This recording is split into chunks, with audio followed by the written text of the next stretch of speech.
coach, where I and my 4 incredible guests will be helping solve your dating conundrums, will help you tackle complicated dating questions that you didn't even know you had.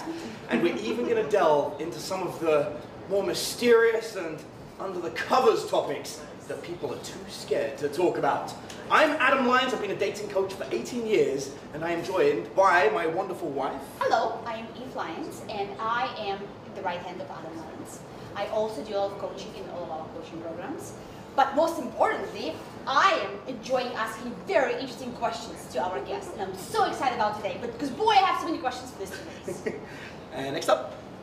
My name's Lloyd, partner with Adam Lyons, single guy. You can find me on Instagram and YouTube, dating expert for men, giving you practical advice for all you single guys out there. My name is Day. I've been a dancer for 5 years and a professional sugar baby, technically, for about 2 or 3 years. Are you certified? I don't know where to get the certification. I think you just get it money. It's like reverse. Normally you pay to get the qualification. As a sugar baby, they pay you and you don't need it. My name is MJ, and I'm known as the Sexy Life Coach. I help people with self-empowerment, and I'm stepping into the sex coaching space. So excited about it. And I also have my own podcast, Love and Lies Podcast. Nice. Here's what I love about the world, right? Almost 50% of all traffic on the internet is adults. And if we add in dating and matchmaking, we instantly become over 50% of all the traffic that exists. And yet, especially nowadays, it is such a taboo to talk about love, dating, relationships, sex, paying for company, right? Not paying for sex, but paying for company. These things are frowned upon and hidden, and yet they're so prevalent in our society. It's absolutely everywhere. And I travel and go to a lot of business conventions and conferences. At the highest level, the questions are always revolving around: how do I increase my intimacy with my wife? How do I navigate dating as a strong, successful woman in her 50s? Like, these are real topics that people tackle. Just probably one of the most delicate subjects, and something that needs to not be a taboo. So we have a bunch of questions from the audience that we're going to be going through. But before that, here's a real question I'd like to ask both of you. Let's start with the sex coach. MJ, why does the world need sex coaches? Gosh, because we really don't know our own bodies that much. We know how to do a thing. We know how to perform the act, but we really don't know ourselves. And a lot of us are very uncomfortable with ourselves. Masturbation is one of those things that is like, secret and hiding, and people feel shameful about. And it's just loving yourself and taking care of yourself. So just knowing your body and all of that is just, people are very uncomfortable with it. How about you, Dave? Would you ever see a sex coach? I was kind of an outcast. I grew up in a really religious family, and sex was a really iffy, awkward topic, so it was really hard to go there. But I was the one person in the family who did, and I was kind of... Was it frowned upon, like you were ashamed? Oh, yeah. But it's that's okay. What, yeah. We're good now. Well, in my opinion, you want to get better at tennis, you hire a tennis coach, right? So. Yeah. See the logic there? See where I'm going with this? When I see sex coaches, I think one of the things they do that's really good, because people ask why would you want a dating coach? They ask that as well too. And it's like, okay, yeah, like you've said, if you want to be better at something, it makes sense to find someone who's studied that. But also too, I think in today's day and age, people are becoming less connected with their body because they're looking at their phones all the time, and they're becoming more connected to approval seeking from other people, and not looking within as much because we have so many distractions. So I think it's more relevant today than it's ever been. Have you hired a sex coach? No. I've hired 3. Straight up, and I'll admit it, I don't mind. I have hired 3 different sex coaches. Oh wait, I hired I don't know if she would be considered a sex coach, but I have hired someone similar, yeah, actually, now that I think about it. Yeah. No, but actual sex coaches. No, just one. And so the 3 that I hired, the first person I hired was a guy, and I was learning dating, getting better at dating, and he said, it was his pitch. His pitch got me. I met this guy in a bar, and he's like, yeah, I'm a sex coach. And he could just be some random dude in the bar. No, he was a sex coach. And he said to me, he's like, all right, so, you ever seen, the dog chasing the postman? It's like, all right, you finally get the postman, now what? Then what do you what are you going to do? And right. he's like, so you finally get this beautiful woman, how good are you in bed? Right. And I was like, oh.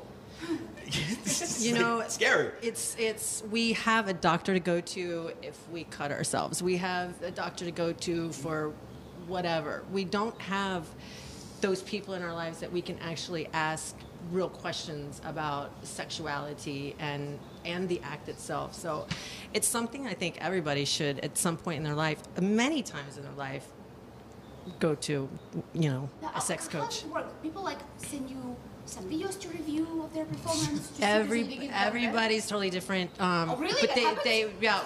No, well, I mean, it depends on what kind of coach, but. Hey, MJ, my past performance, I'd like you to review. Is there anything good on there? You know? Here's a video of me jerking off. She has cards that she holds up on Zoom. That's funny. Like 7.8. That's dick rating. I don't do. You know what? Some That's people, a thing. Apparently, again, this podcast is called Ask the Dating Coach, basically, right? Right. But could have been as well called If Learning Sexuality, you know? 'cause Right, that's like, right. So apparently, the dominatrix request that. They request, what is it called again? Do you remember?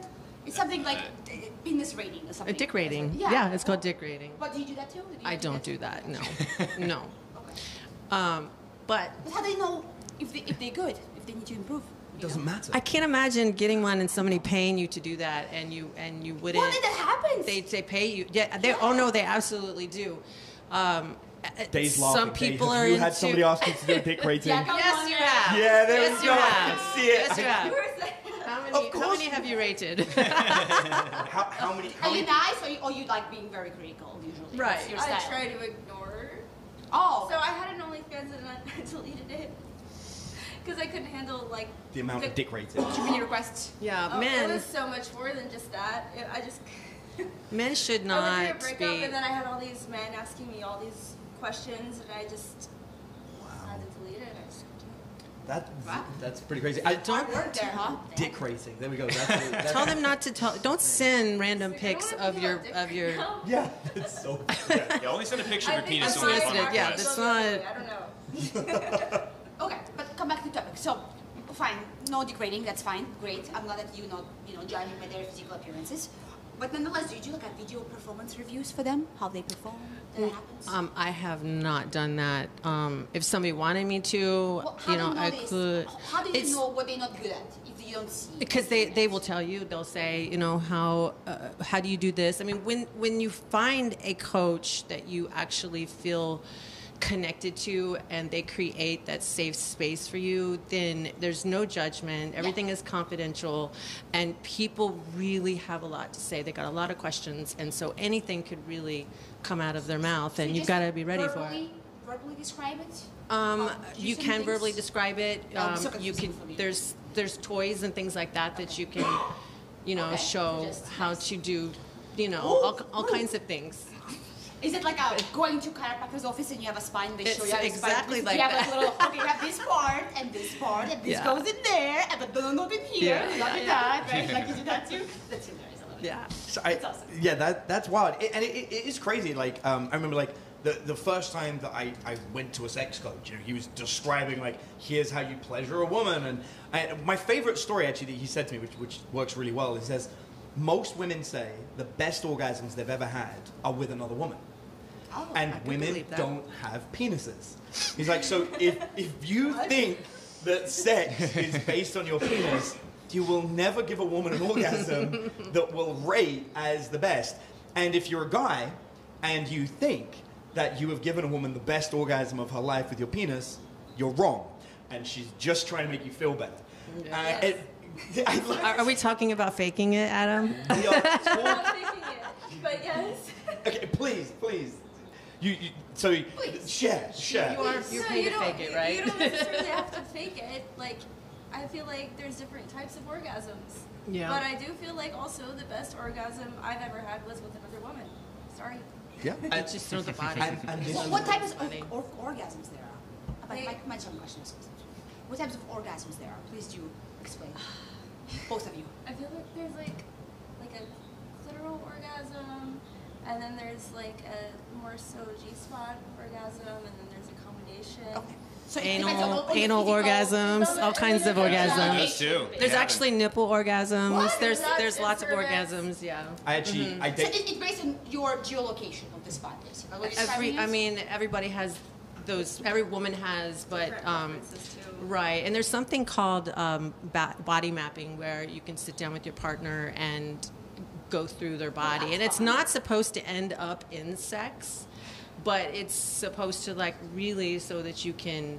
By numbers. Yeah, be like, oh, he likes friends. that feels good, but over here that turns me on, and so you're supposed to do this once every 6 months, and Oh, my God. nobody's ever done this because everybody changes, everybody grows. I had a woman I dated for a while that could that her favorite orgasm was a nipple orgasm. I'm not saying that was her only one. but, Nice. like, I never had one. Every session we had, like she insisted on it wouldn't be a good orgasm unless she had a nipple orgasm first. Wow. So it was like a thing. I'm jelly. It's crazy because you're just doing this basically for a while, longer than you want to. Are there any unusual, like, ear orgasms too? I think there is such thing as an orgasm. Eargasm. Yeah, orgasm. Here we go. Orgasm when you put your Nope. contact stuff I there. do No. food orgasms a lot, and I eat good food. It's like, you know, in the spot. What are the most common issues that people come to you for when it comes to your job? That's a good one. Oh gosh. Questions, smart questions. Communication, being wanting something that they don't feel like their partner is going to So you get couples understand or going to judge, or just having a desire to meet somebody and not knowing if, I mean, people are uncomfortable talking about sex. So Yeah. we go on a date, and then how many dates do you go into it before you start talking about this is what kind of sex that I like? Ooh, I To know know the that question. you're but to know that you're, you know, because it all boils down to the sex later on in the relationship. Right.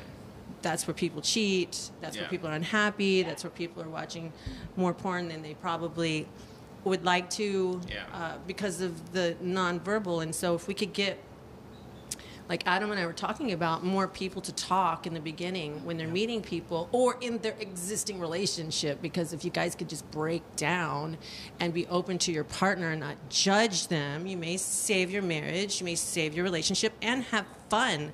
I mean, people need to loosen up a little bit. How early do you think people should talk about that, though? I mean, you don't want to be weird about it. You don't on your first date be like, hey, I kind of like, you know. But I would say if you, Just email them first and let them know. yeah, before the let them know. date. Just have it on your profile. I would say if you get to know, if the energy is good and you think that there's other parts about them, Yeah. that is, then you feel safe that you can go ahead and talk. But if you don't feel, okay, this is the other problem. When we don't even feel safe talking about sex, we're going to go have sex, right? We have a couple of drinks, and then we go do the Right. thing, and then now everything's complicated, or women Yeah, are... That's where regret comes from, where someone Absolutely. does that and they haven't thought it through, and then afterwards. It's funny, I always talk about this thing called the justification triangle, which is the idea of you've got an action, and then you've got this rationalization and a justification. The justification is like the words you say, the rationalization is what you believe, Yes. and the action is what you do. And if there are only two of them, somebody will go away afterwards and think about the third. So, for example, if you say, wow, I really want to do something, and you think about it, but you don't do it, later on you're like, oh, I should have done it, right? Because it's missing. But in reverse, if you say, oh, I really want you, and then you have sex with somebody, and then afterwards you're like, why did I do that? And the Right. rationalization kicks in. So for me, it's really important for anyone to have sex, you have to know all three before. Adam, I say that if you are rationalizing, or if you are negotiating with yourself, you are lowering your standards right then and there. If you are trying to talk yourself into doing something with somebody because you're lonely, or you don't know when it's going to come back around, or that, whatever the circumstances are, if the moment you start negotiating, when you agree, you're lowering your standards. No, that's what's going on. It's you versus you. It's you You don't versus think people you. could be motivating themselves because they're like maybe fearful of doing something? Like maybe they're worried. Oh, maybe I'm having sex too soon, or is this guy going to leave me? That kind of thing. You don't think they're? Well, again, lowering their standards too, you know what I mean? That's my whole point. Like, that's what I agree with him, Jane, too. You know? Yeah. You should do what you want. And if you have to be like, oh, I don't want him to leave me, I better have sex with him right now, then again... That's lowering that's your standards. enduring. Yeah, you're That's what enduring you're doing, sex so somebody doesn't leave you, and Just be that's nervous, not. right? Yeah, I mean, everything. There's we can throw out so many different scenarios completely. But when he's talking about regret, that starts with the negotiating with yourself, the rationalizing some sort of behavior that otherwise, if you just don't do it, you don't have to regret it and you have more time to think about it, right? Yeah. Right? I have questions for Day. Have you regretted any of your sugar clients, for example, let's put it this way? That you sign up and you're like, I don't really want to work with him. She's so pretty, and so is Eva. I mean, beautiful girls. Well, I know how you call them, sugar daddies, right? Sugar daddies. No. What's the polite way to address that? No, honestly, like if they're gonna be a long-term client, then I don't regret.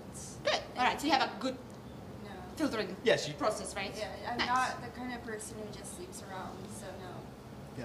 Yeah. She committed to one of your. I like Your commitments. clients, yeah. Nice.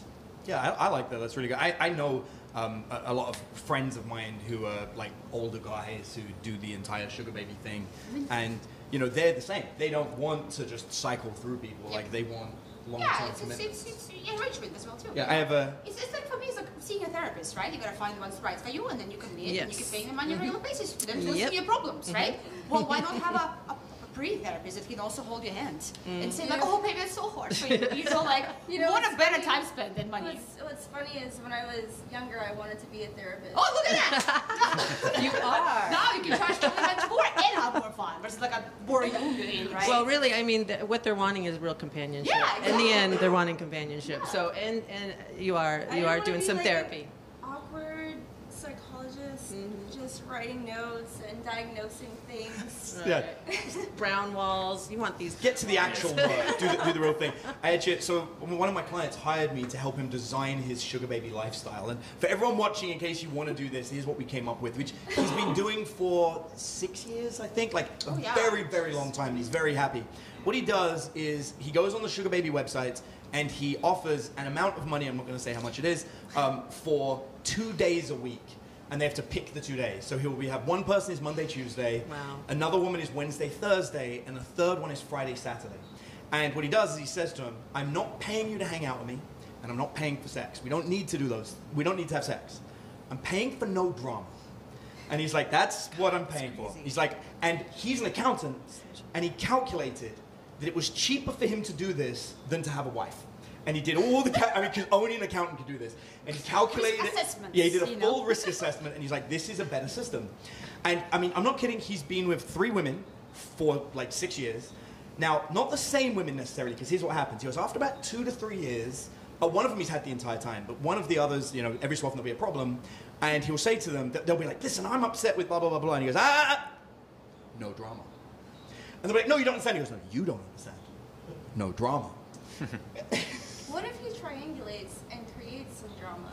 Okay, you're smart. Do women have self-worth and respect and leave, or should they stay because they feel obligated? See, this is how I know you're a professional sugar baby, because that's exactly where the drama came from, is he tried to set things up between them. So yeah, you are correct.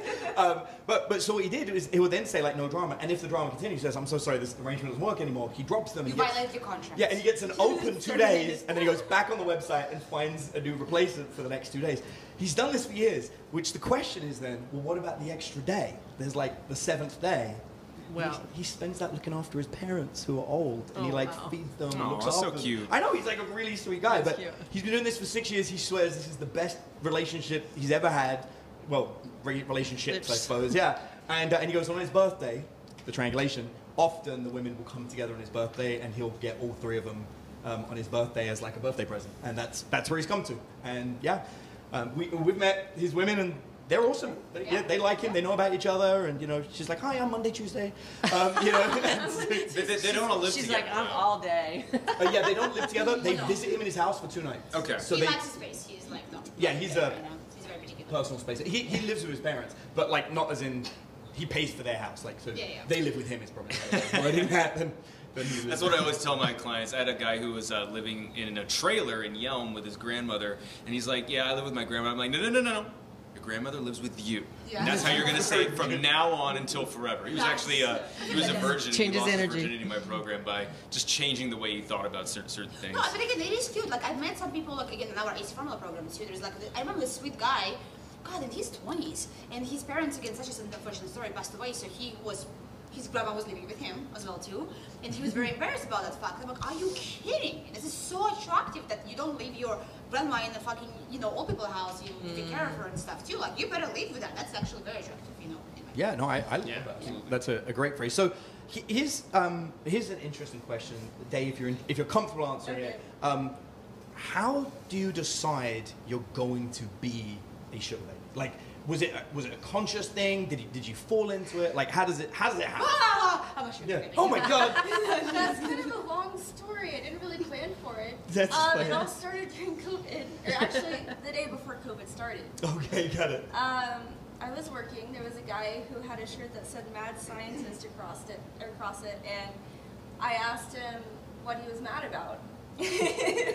That's Cute. That's good. He sold fever detection systems, which was great for that time, Yep, makes sense. and gun detection. And he Gun detection? Yeah, and gun detection. Oh.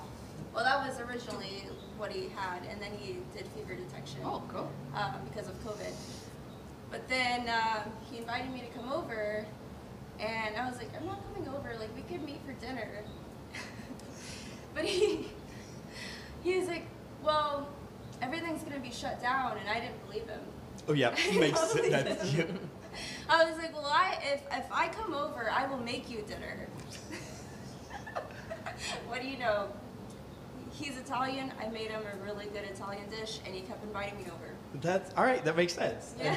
How did So you technically, right? I know you- Didn't charge for your company, you charged for the food. So you were kind of a visit at home chef probably, right? I was gonna say chef. Right? Yeah. That's what I told my parents. Exactly. Oh my God. when how did the negotiation kick in? Like, were you like, I'll come and cook food, by the way, this costs this much money, or? No, he said $1,000, and then we went to Whole Foods together because I kind of felt like I lost the bet. And Okay. then All right, I got he you. liked it, and he wanted me to keep coming over, and I felt like we kind of became COVID buddies in a way, you know? That's great. Oh, that's cute. So yeah, so it's like, that's really cool. I love that story. That's great. So here's something, MJ, that I think could be interesting for you. Have you dealt with like sugar daddies? Have they come to you for like sex? I was going to say, yes, I actually have an ongoing client who is a serial sugar daddy, and he too did it, because now he wants to find real love, real drama. He's actually open to the drama, but he did it because of the drama. He did it because of the drama. He said it was drama free. So you're saying that, I was like, oh my God. Yeah. Every sugar daddy I've ever met, their reason for it is they want to pay for no drama. The only my clients I know are the ones that actually verbally and stay and stick to it. But you're right, but they're often the ones causing it, which is actually the problem. Yeah. Do you guys think that can ever evolve into like a real relationship from like sugar daddy, sugar baby? Do you think that ever evolves into like a regular one? So I've seen it. This guy, one of Yeah. these women, he's 6 years they've been together. They've spoken about children together. I mean, this is real. But he still pays her an allowance 6 years later. Yeah. And she still only stays in the house 2 days, a week. But she's the one he brings on vacation. Like if he goes on vacation somewhere, she goes on vacation. All right. They have children? No, they're discussing. They're discussing children. But I mean, seriously discussing. Wow, children. okay. Like it's a real thing, but he still pays her. He insists on it. It's like a thing. Here's what I think's unique about this. And again, like he really did the math, and he showed me the math. Yeah. A relationship is very, very expensive. And I'll put this in perspective. When you go to a nice restaurant, like with a really good, like we went to Yazawa in Beverly Hills, by the way, shout out to Yazawa, it's an amazing restaurant. But it was $900 for the two of us to eat. Right? Yeah. So that's an expensive meal. It was good? Oh my God. Was it good? It was For Better than $900 sex. better. I've never experienced such sensations in my mouth. That's right. No. Sorry, babe. That's okay. You must be crazy, That's okay. But that, like, you're going next time, you know it. For sure. I have definitely experienced such great sensations from your mouth. So, From your mouth. anyway, long story short, but $900 is expensive. His dates are always at his house, and so he said to me, he's like, I never pay to eat out ever. Yeah. I don't need to, and he's like, and I don't want to drive in. He lives in LA. He's like, I don't want to drive in LA traffic. I don't want to do this. He goes, I want to stay and look after my parents, and he's like, and I want them to come to me And that's what he goes, I pay for their gas, I pay for their time hanging out with me, we watch movies together, in my room, my TV, where I'm comfortable, they cook dinner, and he's like, so I get a free meal, I just supply the ingredients, and he's like, and this is what, but he's that kind of guy, like he wants to stay indoors, not do anything, just work during the day, look after his family, so so it works for him, but you know, he's shown me the numbers, I mean, it's not insignificant, he's probably spending 20% of what the average guy would spend on a wife, on like an actual relationship. He's not picking up car payments. He's not. I suppose it depends on the wife too. Yeah. And, you know, as women age, we require higher maintenance budget as well too. He can just swap for a newer model. We don't have those long-term payments, investments to make. Like the cars that you. Yeah, you can lease the car, right? Right, lease the car, lease the woman. Pesky human emotions get in the way sometimes. Yeah, like being an actual human. Yeah. But, yeah, his favorite phrase is, no matter what, there's always a 27-year-old. Wow. And that's his motto. So, There's something to be said, though, about this style of a relationship, because when they come together, they talk about what each other's needs are. And we don't do that.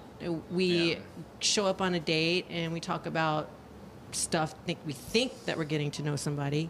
And because we don't talk about what my needs are, what your needs are, that's where the drama comes from. And so realistically, this is perfect. It's like a perfect setup for a successful relationship, if you really think about that.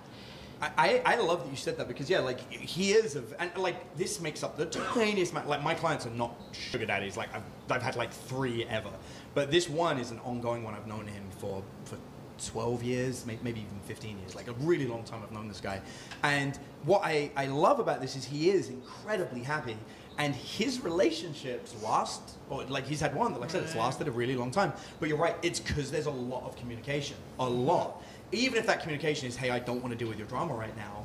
And he said to me, he's like, the women actually respect it. They'll be like, okay. Really, fine. that works? Terribly sorry, that camera got shut down. That's fine. Okay, the 360 degrees. Yeah, that's fine. 361, okay. Yeah. Wow. But yeah, so he said no problem. She said no problem whatsoever, no drama, we're good. So is there, I have to ask this because I believe drama brings passion, and without that kind of like, is there passion in the relationships? Because who could live without It's a that? very good question. I'm just going to bring up Ja. Yeah, I don't know personally, but that person that we're talking about is not really a passionate kind of person anyway. Yeah. See what I mean? Like, The I don't women think- I mean, right? I figured yeah. not. Yeah. One of the women he's seeing, Eve calls her Ja because She's from Colombia, so she's Okay. Spanish. So I always laugh when she laughs. I'm like, oh, when you laugh, do you say ja ja ja ja? You know, so she laughs so much. which she found hysterical, just to be very clear. Good sense of humor. I Yeah. appreciate her. She's But great. you know? she was constantly like messing with him and picking on him and calling him boring. And she was having, I mean, they've been together, it's an 18-month relationship. I cried when I was in Nigeria with them from laughter because I don't speak any Spanish, I don't speak any English, but me and her had a great time, you know, so she's Yeah. great. So I think, but to Eve's point, he's not passionate, Yeah. but she is, and the women he dates are passionate, and that's what they bring. They bring the personality because he sits there in his phone, adjusts his glasses, calculates the taxation they're adding onto his meal, and disagrees with them if it's That's wrong. funny. He's like that kind of guy, you know. He's sort of like, yeah, 1 minute, I'm just looking at this, and meanwhile the woman's like messing with him, you know. She's like, you got your math wrong, and she's like ruining his numbers. And he's like, does it again, you know. But Well, that sounds like fun to me. yeah, Sounds like fun. and I think he loves that, like, because they bring the personality, so he doesn't have to. I hope he's watching the show. I gotta be honest, that sounds like really tough, you know? Like if you're just walking away from people's drama, you know, like that's part of being in a relationship, you know, that's real. Like Like that at some drama in your point, relationship? I don't like drama, but like you have to stick with somebody through that because I'm gonna have a tough day too, you know? And if she's not willing to listen to me when I have a tough day, how can I be Well, no, expected to like contribute, you know? He's paying her that. I understand. It He's just, he's it saying sounded the like drama he was is- like, it sounded like he was like really happy in this relationship. Do you think he's happy without that part of his life being fulfilled? So, like I said, I've known this guy a long time. Yeah. He started as a regular dating client, and he had a lot of relationships, and he was very happy in them, but he kept saying, I don't like the drama. Okay. And he kept saying to me, he's like, I want the drama to be gone. And I would say, like, as a dating coach, I'm like, dude, that's part of it. Here's how to handle it. You know, you can do couples therapy. I was like, we can help you select someone where there's like less drama. And he kept going, he kept going. And one day he came to me and said, so I've been thinking about becoming a sugar daddy. I make more than enough money. And he goes, can you help me with that? And I was like, he was actually my first sugar daddy client. I was like, I've never done it, but you know, you're a long client. Let's go. Let's see what we can come up with. And he literally, after I helped him 6 years ago, he's not a client anymore. He's like, thanks, done, got it, everything's great. We're just friends at this point. Like, he will never pay me again. You know, like he's like, no, I'm good. That's a great coach. That's a great dating coach. So you're saying that with the drama is where you grow as a couple? Yeah, absolutely. You know, I mean, if that's what you want, if it's too much, then decide to be somewhere else. But like, I think you have to deal with somebody's negative emotions if you want to be really connected to them, I think. Right. That's just a good question. As the resident expert on this subject, what happens when you have drama with a sugar daddy? I feel like, I would talk about it a few times, kind of give them my perspective, and then if it continues that they're corrupting my boundaries and my self-worth, I kind of have to end it. And the last time I ended it, we had like a friendship even when we weren't together like that. And so I kind of went off, and I was like, who's the last person who like actually told you the truth? He's like, my sister and my mom. And I was like, okay, so if you want to trade me for these people who don't care about you, go ahead. Yeah, you come across like a very chill person anyway. But I was done after that. I didn't see him again. Yeah, because it sounds like you don't bring drama. You come up. You've got like yeah, because you've got like that chill energy to you. And I understand like why there are guys in the world that like I want that kind of energy, and I could see guys paying for that because a woman who isn't doing this professionally doesn't know the importance of not bringing that energy to a guy, right? Like that can be a thing. Right. Well, I have a question for MJ. Not talking about our clients. A question for MJ. Obviously, your clients watch porn, right? I'm guessing. Say that. Your clients watch porn, right? So you learn some techniques and stuff too, right? But I know, like, if you watch too much porn, it's also going to be detrimental to your, relationships and stuff too. What's like a good, healthy balance? If it starts hurting, when it starts taking away. Like how though? Like if you feel shameful. I mean, if you have these feelings that are like, well, first of all, wait, hold on. I take that back because if the shame comes from your parents, exactly, right? Then no. But when it starts taking away and it's not adding, everybody should know their have that area where they go, this isn't, I shouldn't be watching. I feel like a lot of people don't recognize that because they blame their shame on their partner. Yeah. Exactly, but when you're in it, right, you don't like, it's like, when you have problems with like drugs and alcohol, when you're in it, you don't really notice you have a problem, right? It's like somebody who likes to go out and have sex with random partners, and he or she wants to sleep with however many people. And if that person is going home feeling like, I feel like a slut, I need to stop doing this, that's where it's not healthy. If that person's going out and enjoying themselves and it's not affecting their life in a negative way, and they're just literally going out and enjoying multiple partners and maybe open to saying, hey, I'm doing you and that person and that person and that person, but it's when it's done how you kind of feel about yourself.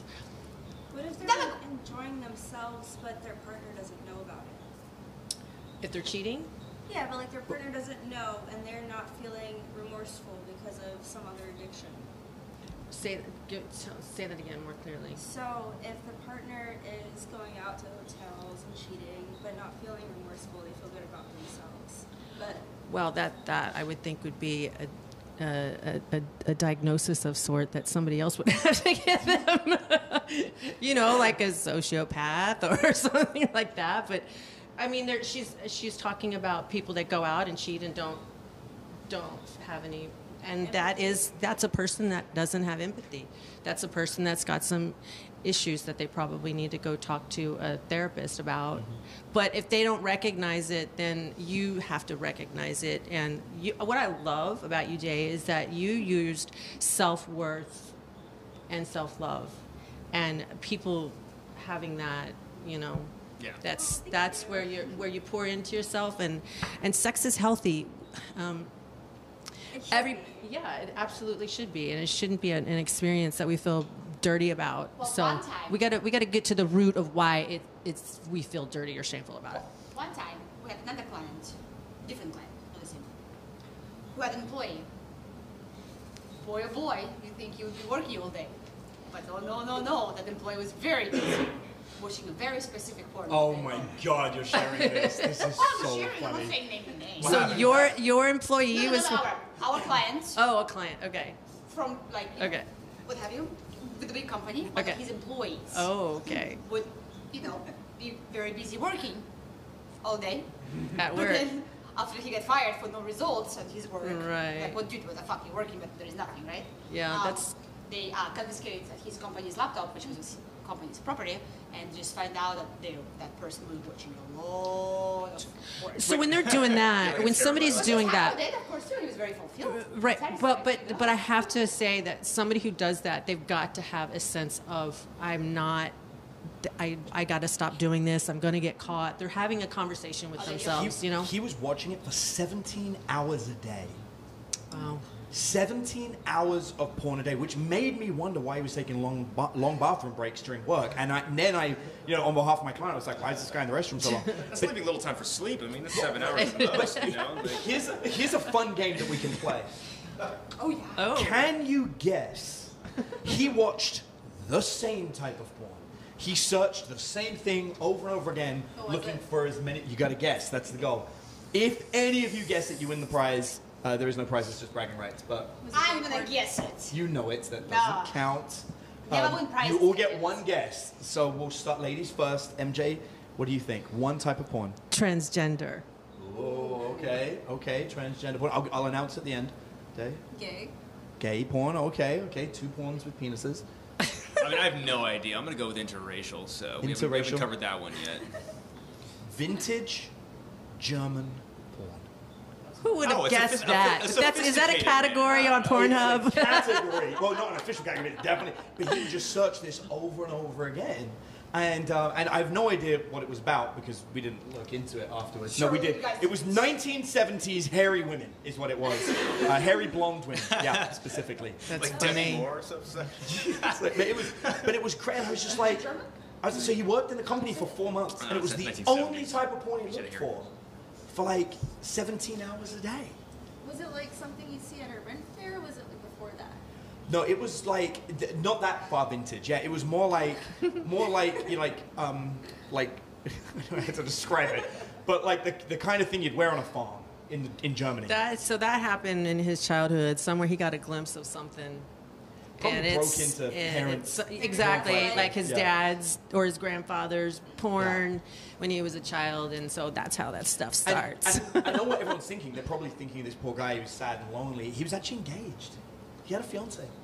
Had What? No, they're still together. Wow, Yeah, okay. yeah, they're still together. So what's crazy is he was taking the laptop home because it was 17 hours worth. So he was doing it at home as well. So he was hanging out with his fiance, still maybe with her. I don't know. Maybe right. You don't know if she knew about it? You're like, I mean, Right. I didn't ask. Like when my client, my client told me the story. That would be I just hard to happened, hide. I just happened to be there when this whole thing happened, Conversation. so I got to watch everything. I watched him fire him over it. you know. watched him walk out of the office. Yeah, dude, the guy gave Leaving. me the dirtiest look. It was like he blamed me for Oh, the whole wow. thing. He just like looked at me like that, and I was like, I'm not here to judge, bro. Like I'm just Right. randomly here at the time this is happening. But yeah, it was crazy. So but Eve, I think you have a point, which is when are you watching too much porn? So there's a community of men and a belief system called NoFap. Have you guys heard of this? The NoFap movement? Oh, I know that you know about this. We've had this discussion. Dave, would you mind sharing with everybody what the NoFap movement is and what you believe about it? Ooh, tell me.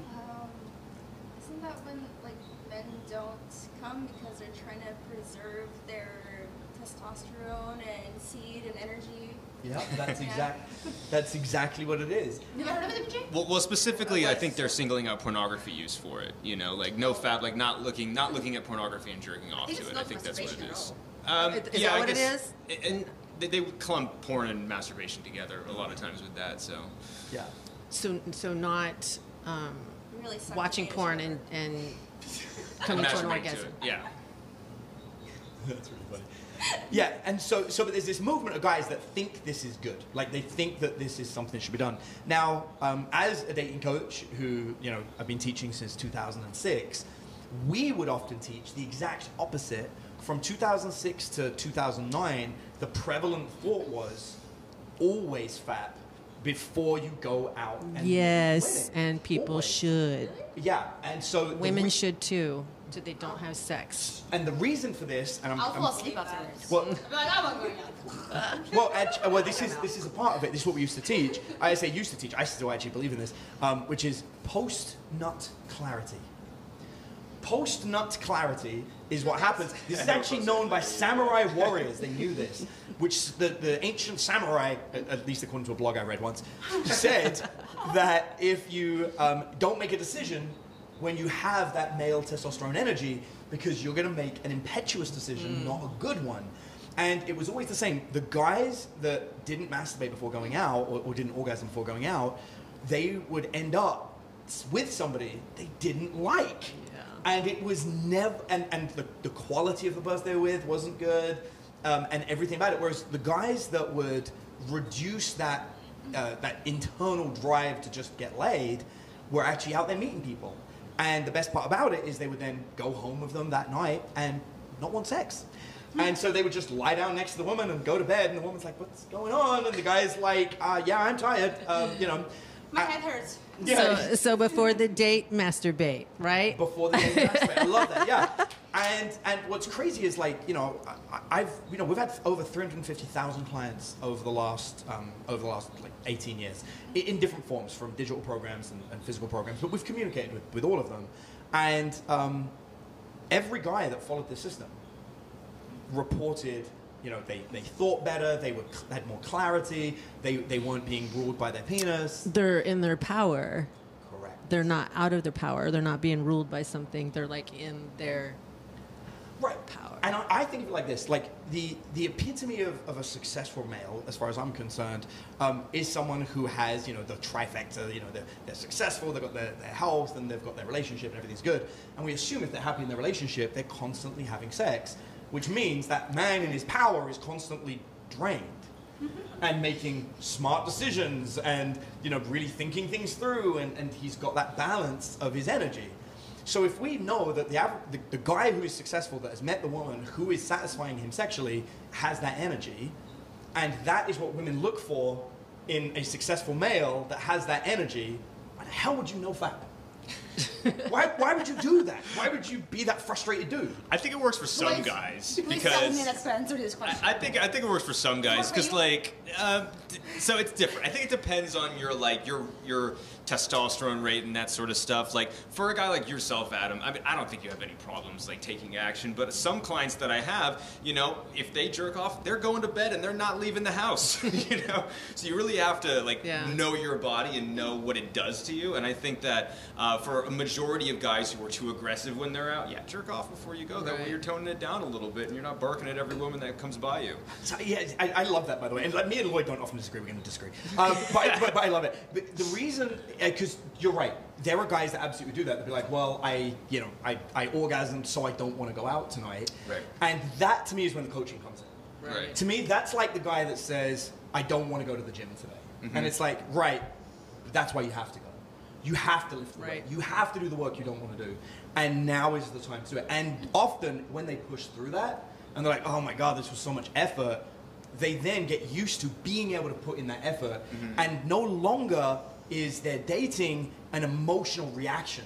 They're not controlled by their instincts and their feelings anymore. They're controlled by their discipline of doing the right thing. I don't feel like it, I'm going to do the right thing. Which then translates to, well, now I'm with this woman and, she wants to stay up late until 2 a.m. and she wants to talk to me because that's, when her cab comes or what have you, I'm going to stay up and I'm going to talk to her. Or I'm going to go and meet her for breakfast. I'm going to put in that extra effort. I don't feel like it, but I'll do it. So I know your point and you're right.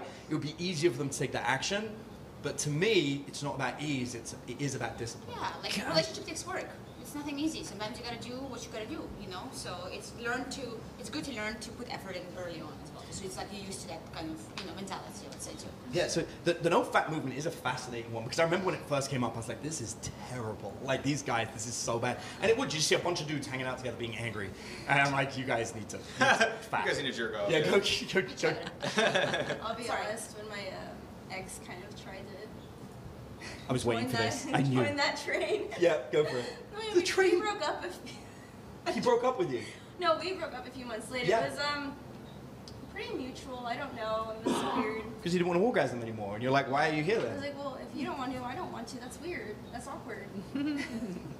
Wait, when he did no fap, was he like, did he stop having sex with you, or is like? He's like, I want to preserve my energy and my seed, and I want Wow. to do all these things. It's like, dude, you only see me at night. We're both working so hard. I don't. It's weird now. Now it's weird. You made it weird. Was that a boyfriend or was that a client? He was a live-in boyfriend. Okay. of Like an mine. actual It's like boyfriend. voice, right? You Yeah. just go and be like, oh, hi. You know? Well, I mean, he works in a gym community with his gym bros. So- And it's like a whole- Do you think it's So he has gay? discipline in another way. Yeah, exactly. I don't think he's gay, but Check on him. I've Maybe said he's some gay. mean things that might have suggested that to him when we argued, but it's not true. So I knew this story, but I didn't want to spill the beans on Day. But I knew that outside of the sugar baby thing, but like she actually had a real boyfriend who was not paying anything, but they lived in together. And Daylin is physically attractive, you know. She was actually making more money and helping him out and cooking and cleaning and being just a great person. And this guy and her had a wonderful relationship until he decided to preserve his seed and no longer orgasm. I don't know. That might have been something that he decided after we just weren't working out. Who knows? Right. I think he met a bunch of random people on the internet and decided to listen to them. And but I mean, is he happily dating somebody now? No. Is he happily hanging out with gym bros now? Yes. Yay. Okay. He lives in the gym. He lives at the gym. Oh, he's a con. Oh, there, it's fine. Shh. Well, why would you use him then? Why would be in a relationship if you make more money, if you do the cooking and do the cleaning, and you have to take care of yourself as well too? Then what's the point? Right. You know what I mean? Maybe the same reason he wanted to protect his seed. I don't know. Well, I think there is something here actually, and as a sex coach, maybe you can dive in. I'm going to share, obviously this is, my background. I've got my master's in business and psychology. It actually sounds to me like what was really going on, and I hadn't even put this together until this moment, is that we've got a guy who is not feeling like he's in his masculine. Right. He's not making money, he's not providing, he's not doing anything. And so he has gone on the internet, found this community, and decided that he's going to preserve his masculine, quite literally. Oh, that'll make him more masculine because we feel It wasn't all on of the the sperm. internet. It was wasn't real life. in real life. Okay, so no, thank you for Well, the he was clarification. with them and like the whole time. When he first started dating me, he came home really disappointed one day and said that his best friend, who was also his boss, said that I wasn't good enough for him. And I said, well then, if you believe him and you're that upset, you can walk out the door. And that's what I was going to say. He doesn't have the self-value going on. So he's shifting it into this over here, but she was too good for him, and he knew that. Yeah, I agree. Did the boss have a relationship? There we go. This is the point, and I knew it. I knew this. Let me tell you something, guys. If you have male friends who are not in a relationship, and they are knocking down a woman you are seeing, or knocking you down for dating a woman, they are not your friends, they are jealous. This is mate competition. It is a huge component of male jealousy, where they will actively attack your relationship, and you'll see this. It's all the dudes on the internet being like, especially now, there's one like talking about Margot Robbie and saying that she's not attractive in Barbie. Oh yeah, They were saying she was mid. yeah, they're saying she's mid. This is the I thing. literally dressed up as Harley Quinn for 2 years. Who said that? Suicide Squad. Kids on the She's internet. hot. What do you mean? Right. That was ridiculous. Yeah. It's a My thing. God, they better get I said kids because they used the word mid. I had to look up what that meant. Yeah. this medium or That's the medium. Yeah, mid-range. Yeah, mid-range. But and this is the point. Like if and I always say this: don't trust a dating coach that is single. Don't trust a dating coach that is cycling through woman after woman after woman, because that means the women are cycling through him too. Like he can't keep them. don't trust a guy who's giving you dating advice who's single, and definitely don't trust a guy who isn't dating somebody as attractive or successful as the woman you're dating. Like, these are not, they're not your friends. No matter what they say, you know, bros before hoes, whatever, like, they are not. They are jealous, and they want you to fail so that they can feel better about themselves. One of the first things I had to learn about dating is a lot of my guy friends were not my friends. I had a roommate who was better than me with women when I started learning dating. And he spent months telling me how bad I was, that this is terrible, and I'm never gonna get a girl, and I shouldn't do it. And when I first started, you know, meeting women and bringing them home for dates, he'd be like, if you're putting in the effort to get someone that looks like that, this is a waste of time. And it lasted for a few months. And one day we went to the bar together. It was the first time we went out together since I got good. And he said, like, that woman over there, you could never get her. And I walked up to her, and I made out with her in front of him. And he was just, his jaw hit the floor, and he came up to me afterwards like, are you gonna teach me how to do that? And I was like, nah. No. Like, and that was actually the end of our friendship. I was like, nah. Like, no, I've put up with months of you making fun. And he begged, and I did give in the end. And all that would happen was he would try and take my women or take the women of my friends. And I was like, whoa, this guy's showing his true colors. Like, this guy, he is not actually my friend. And so I just separated, and, you know, and he's still dating the kind of women he's dating, and his life is kind of still mundane. And I have gone on to date some incredible people, to marry, you know, somebody incredible. And I'm telling you guys, you need to, don't listen to single men. I don't care what advice they've got, don't listen to them. Yeah. My rant. Right. Women do this too. I've seen happen a lot in relationships, especially with girls at brunch, when, you know, like, one person's in a relationship and the rest of them are single, and, like, you know, I've seen a lot of bad things happen with That's that why as well I too. don't like love, right? I fucking hate those, like, women empowerment, let's go women's brunch only. I'm like, why can't I bring my own man? They're like, no, women's only. I'm like, well, I want to go then. You know, we're being sexist. I don't want to go. You know? Yeah, I don't think people should go get advice from multiple people either. That you can't go to 3 different people. I think if somebody you go, I mean, you do absolutely need to find a dating coach. You just need to have one in your phone. Because, I mean, people can talk to you for 20 minutes, right? An hour. I mean, you can just have, boom, go to somebody that... So I don't know if you know the quote, but downstairs earlier on we were hanging out with my teenage son, and he told you he's reading the dialogues of Plato. In there, Socrates says, if your horse is sick, don't ask the village what to do, go to a vet. Right. And that piece of advice stands true for everything. Yeah. Do not go and ask a bunch of random people. Just hire a professional. Like, hire, whatever it is, I don't care what you're doing. Whatever you want to do, just hire a professional. Don't ask your friends. They don't know. Go to somebody who is actually good. You will get real advice that actually helps. You know, I always tell people as well, like, you know, guys will be like, hey, me and my bros, we're going to go out and meet women. I was like, you guys are going to fail. Like, you're going to fail. If you 9 dudes going out together, failing, not meeting women, that's crazy. You're not going to get into That's any crazy. good bar, you know, because the ratios are... Not like, if they had you guys as a coach, right? They do better. Well, and it's funny because I'd have guys be like, well, my buddy said he'd wing with me. You know, why would I pay you to be my dating coach versus my buddy? And I was like, it's really simple. Is your buddy better than you with women? He's like, yeah, that's why I want to go. I was like, he will get the hot one every time. Right. He will take the better woman every time. He's never going to say, hey, bro, I did this for you, here you go. Right. And he's like, well, would you do that? I was like, absolutely. You are paying me Right. to give you the hot woman. Like, that's what I'm being paid for. Like, yes, I will help you meet the hottest one there, and I will be like, yo, there you go. You guys go off on a date together. I will see you tomorrow. Have a great day. And that's the difference between a buddy and a coach. But I am fascinated, as a sex coach, what's the equivalent of that? Like, how do you help somebody have amazing sex? It really depends on what it is that they're talking about. I mean, it could be down to how do you actually perform oral sex.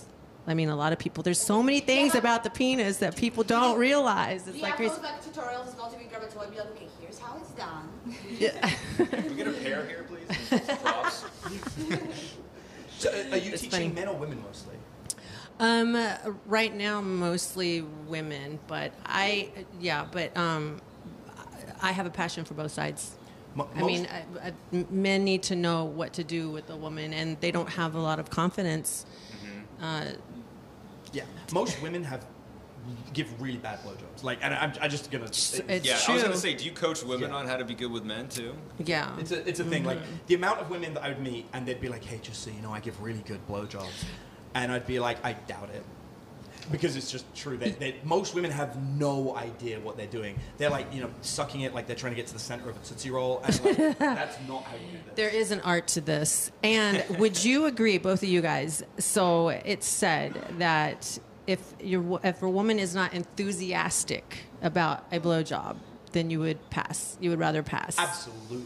Right. Yeah, I mean, enthusiasm is definitely super important. I think you can be a little bit too enthusiastic and just going all over the place. You're like, whoa, it's not a weed controller, okay? Like, let's calm it down a little bit. Yeah. But the desire to want to do that too. Not so Yeah, if you're dragging a that. woman through it and going, please, just do it. That's you'd rather not. Oh my God. If you're just trying to do it fast, it almost feels like they're just trying to get it over with, right? Right. They want to know that she's enjoying it. Yeah, They want to know that the woman's enjoying it. Oh, absolutely. My yeah, it's advice great. for women is always more hands, less teeth, don't suck as hard. Oh my gosh. That's like there's my Do three you have basic any rules. tips like this as well too? Like three pointers would be a good job. The frenulum, find out where that is. What? Definite. The frenulum. It's a part of it. It's a bar. Part of the penis that drinks in. as well. Right, very sensitive. Lots of. Make sure your mouth is wet. Make sure this is nice and slobbery. And this is the cool. I just posted on this the other day. That did you know that the skin in your cheek is the same skin that's in your vagina? It's just wrinkled. So when the oral sex takes place, it's why it feels so good. It's the same skin, yeah. So think about how that feels. I got one. Did you know that if you take a finger, put it on the roof of your mouth, and push it back, you'll find the same texture that is a female G-spot, and it's the only part of the human body where you can self-tickle yourself. Straight up. Put one finger down your mouth, you'll feel it's called the soft palate, and when you find it, it feels like the G-spot,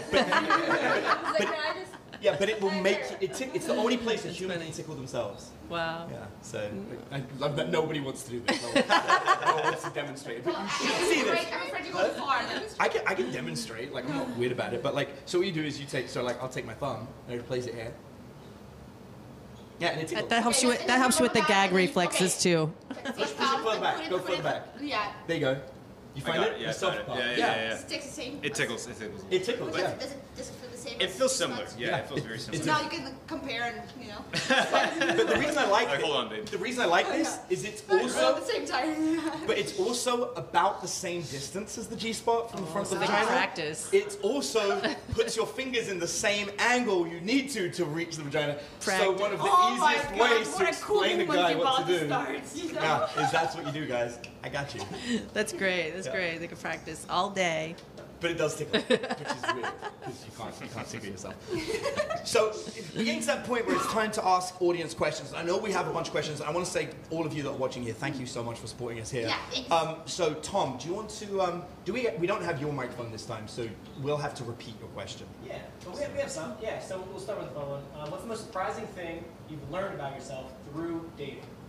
So the first question we've got is, what is the most surprising thing you learnt about yourself through dating? Dave. Eve. I was going to ask you. Oh, me? Yeah. Through dating about myself. Oh my God, no, I am on the spot. That's the point. Ooh, You're so quick to get, now this is on you now. that. Well, again, this is the first thing that came to my mouth, to my head. Okay, it's not probably the most accurate, profound things, but I'm a sucker for good food. That's what I learned from my relationship. Nothing matters until if I eat good food, everything goes away. That's Someone what- who won't try the food that I like. Oh They- yeah. Oh, that's If they don't like sushi, we're done. I'm sorry. That's We're done. a good one. Just someone who doesn't try new things. Like why would They you? won't even try it? Yeah. Sorry. Can't Floyd? do it. I learned about what I'm willing to change and what I'm not willing to change, and Well, that's then profound. one of the What type things. to think about it, you know? So. Yeah, well, let me expand on it. So I remember I was on a date with this one person, and she was like amazingly attractive. She, our chemistry was great, and she just was getting on me and saying really inappropriate things, just things that were like not okay, and like calling me all these names. Oh, she started getting political about like, oh, if you like, I'm not really that into politics. She's like, well, you're the problem in this country, and she just goes on this like rant, and I was like, okay, sounds like we don't get along. I'll see you later. And I ended the date right then and there. I'd never done that before, and I never thought I was ever going to do that. But yeah, I found that about myself. I thought that was pretty cool. Love it. That's cool. Yeah, I don't have a lot of patience when I know something's not just like done.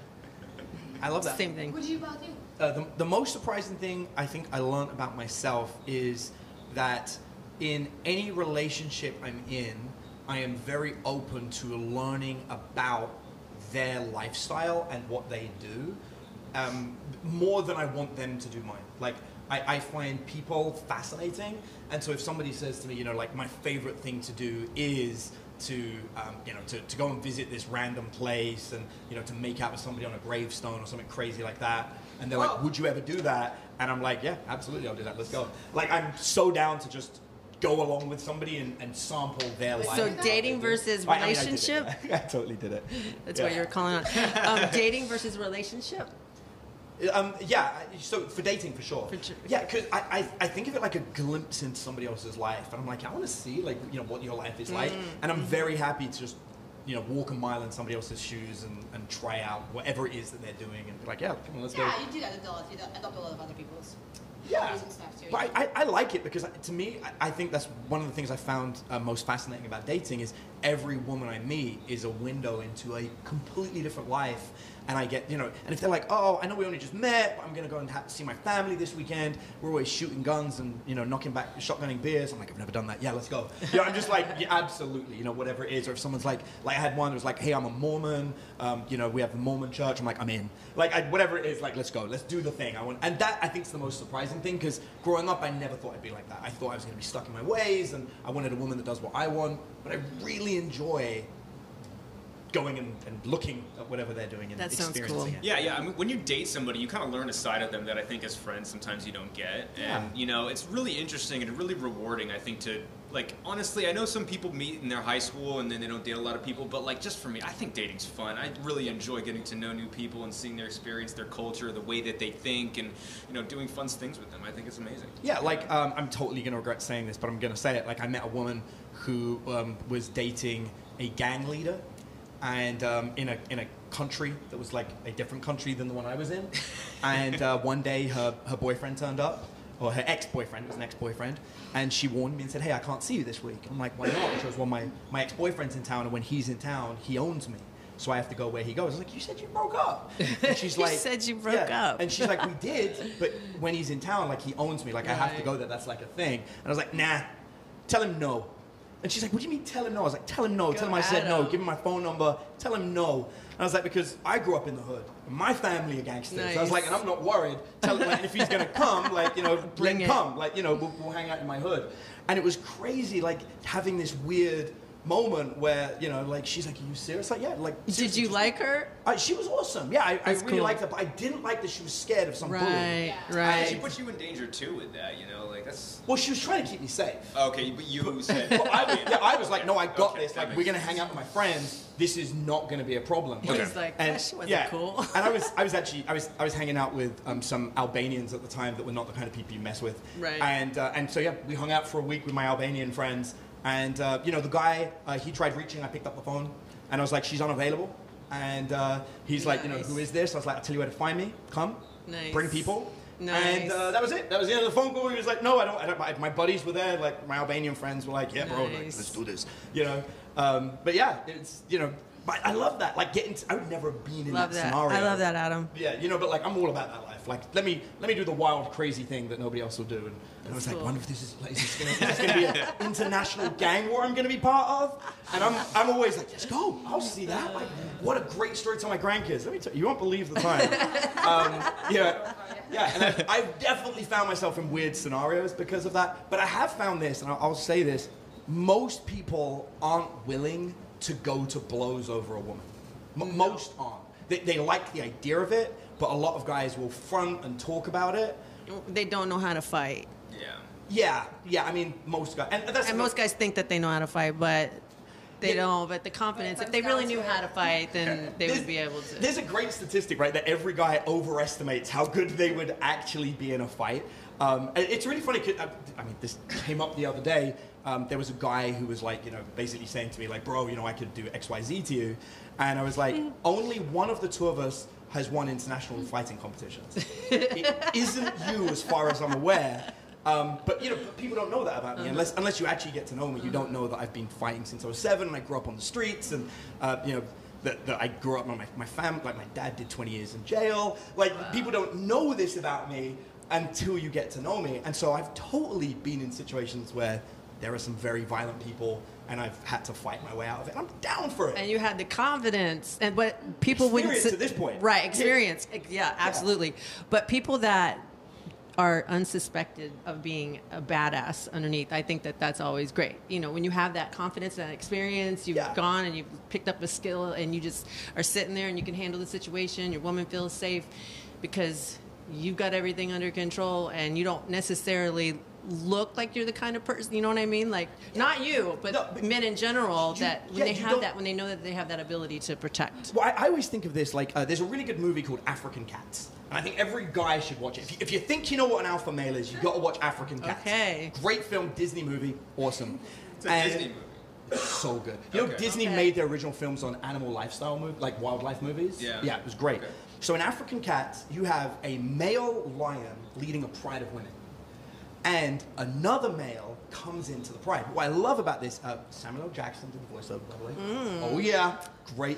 Done. I'm like 99% sure it's Samuel L. Jackson. Could somebody Google that for me? I just want to make sure that fact's accurate. But I'm very, very sure it's Samuel L. Jackson. I want to make sure I'm correct on that point. African Cat, Samuel L. Jackson.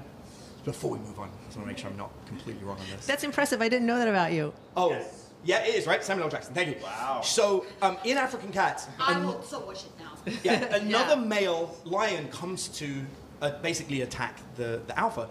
And there's this really cool comment, I'm not sure if it's in the movie or in the commentary afterwards, that alpha lions very rarely fight. Because there's no hospitals.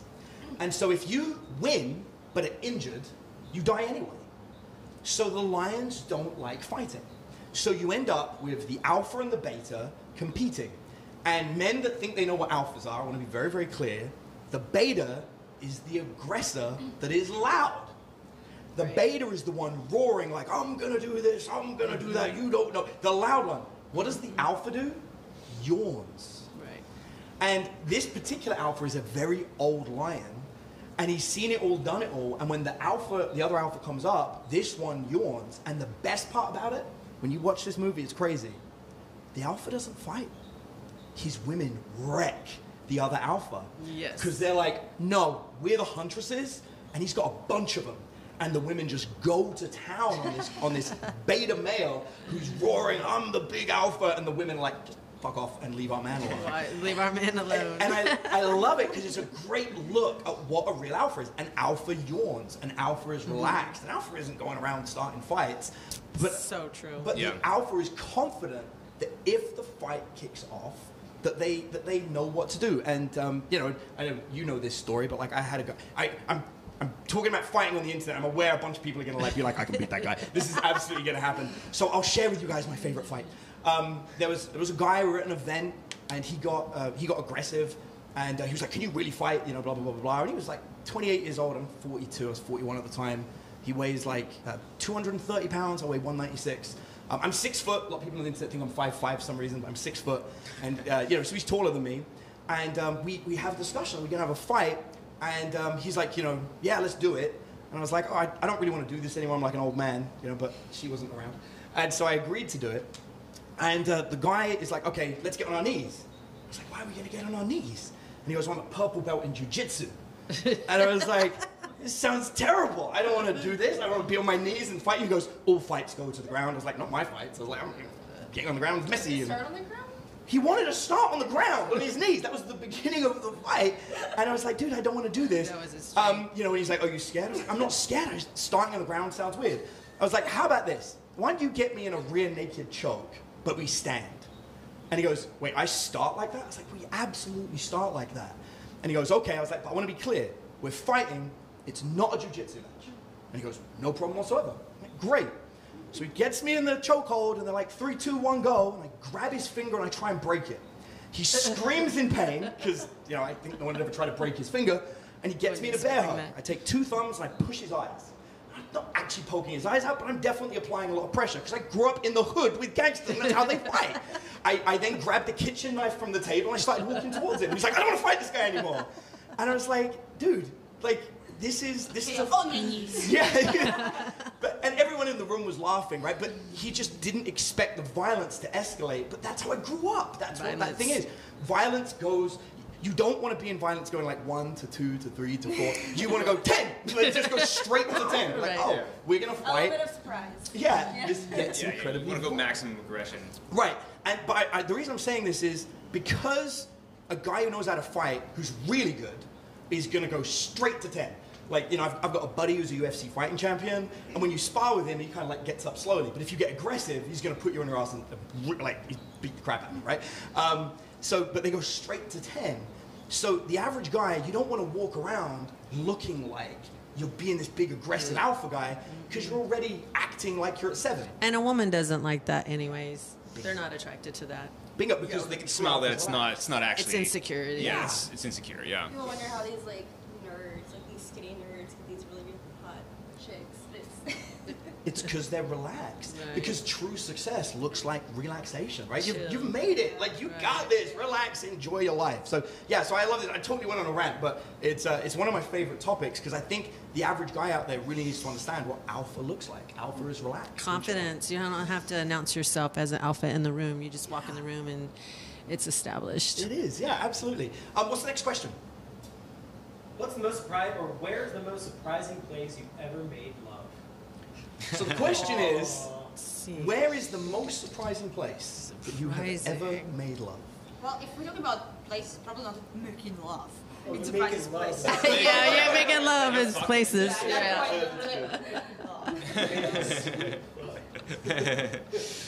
Probably church. Oh. Sorry. Didn't know. I don't know about this one. Not the church that you go to, E. I don't go to church. Anymore? I want to quiz there. Oh my God. The only thing I go to church. I have a lot to pick from. But I will say this.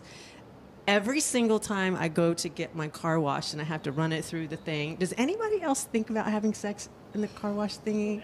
And I just like my mind all those automatically suds, goes you know? there. I'm always like, damn. And that- Nobody ever does that. I think that'd be so hot if you got stuck in the middle of it, or you know, took like That's a good idea. I got like the that. diamond package and it took something in there. It takes like 10 minutes. That would be really fast. I know, but I don't know why it's hot. I don't know. I need to. Think about that. Yeah, like what's I know. I mean, Which is fascinating because my most surprising place was with you. Where? Well, Adam, tell us. What Yeah, are you so sweet that- for? Where? That's interesting. We were. mine too then. I've got to be very careful because we definitely should not have done this. So I'm going to be careful. But we were shopping in a place in New York City. It was a bathroom. It was, but we were in the middle of shopping, and you said, "Come here quick," and dragged me into the restroom, and we're like, That's "We're doing hot. it right now." Love it. And I was like, "I am literally in the middle of buying something," and but you didn't care, and I was like, "It was the most surprising because I was surprised." It was definitely the Well, most did you want surprising. to George That would be surprise you, too. Dave? What about you? It was underground in a tunnel. Underground in a tunnel. So my mom owned this store, and I was dating this guy at the time, and there was like this water, what would you call it? You know, where like the water. Like a walk Mine? storage. Yeah, and then there was tunnels underground. And it was Got it. dry. That So sounds the hot. blanket and everything. It was like Set up. echoey too. Oh wow! Pretty romantic. So I the think I've seen moans that were movie. like echoed. Yeah. It's weird, but that's where I lost it at. It's weird. That's That's where you lost it. Wow. Okay. Oh, whoa! Nice. That's Wow. Do you fascinate by tunnels now? Every time you go through one, you're like, oh yeah, tunnel. I bet he was like, "That's the best tunnel I've ever been in." Right. That's cool. All right, the next question. What is a question you should always ask on a first date? All right, so the question is, what is a What do you question? know? What do you do? Oh, sorry. Go ahead. So the question is, what is a question you should always ask on a first date? MJ. I'm gonna go right to, let's talk about sex. How do you word the question? What's the question exactly? Let's just. What kind of sex do you like? Tell me about the things that you like. What's your sexuality like? You could even start off by asking a question. Where's the most wildest place that you've had sex? I like that. All right, that's good. Or kissed, and then let it, go into. But if you're not, if you go on a date and you're not compatible with somebody, I mean, would you want to go on 5 more dates to have or never have the conversation and having sex with them to figure out that you're not compatible? Right? That makes sense. I like it. I've totally dated a virgin. Could be a fun question. And we waited until we got married to have sex, and worst sex of my life, to be honest with you. Right, there you go. That's just the reality. No, it wasn't you. No, Yeah. you were not a virgin. It's different one. Yeah. What? How about you? What's a question you would always ask on a first date? The proper answer before I would start dating, I would say probably like, what are your goals and dreams and future stuff, and see which way you're thinking, right? Now, if I have to, I'll probably ask, what's your credit score? What's your credit score? Because it doesn't matter how much money you make. It matters, are you responsible? Do you know how the game works? Do you Discipline, understand how it yeah. works, right? Because I meet so mard people that, like I came to this country with no credit at all, and now it's 800, and I meet people who are like, oh, my credit sucks, it's 500. Like, it's hard. You gotta be retarded not be able to fix your credit. It's just a video game. You just go. Do you judge people for their credit? Do you, as the dating coach, do you tell people? No, we don't teach that. It's my personal If they have bad credit. we don't teach that. It's my personal preference because it shows But it is a good point. In something our to do with highest level character. dating program, one of the components is fixing your credit score. That's Awesome. at the highest level. That's a component. Because women respect that. Yeah. Yes. Well, for me, it shows the character. Like, are you consistent? About are you yourself, disciplined? yes. Are you smart? Do you understand how it works? You know what I mean? Like, so it's just, Absolutely. How about you, Dave? What's a question they have to ask? I would ask about their food preferences.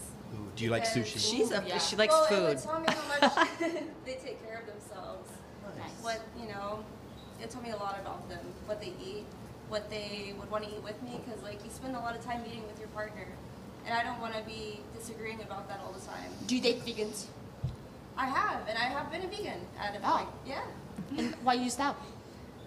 Because I didn't feel good. Yeah. Yeesh. Lloyd? Some people Imagine don't. that.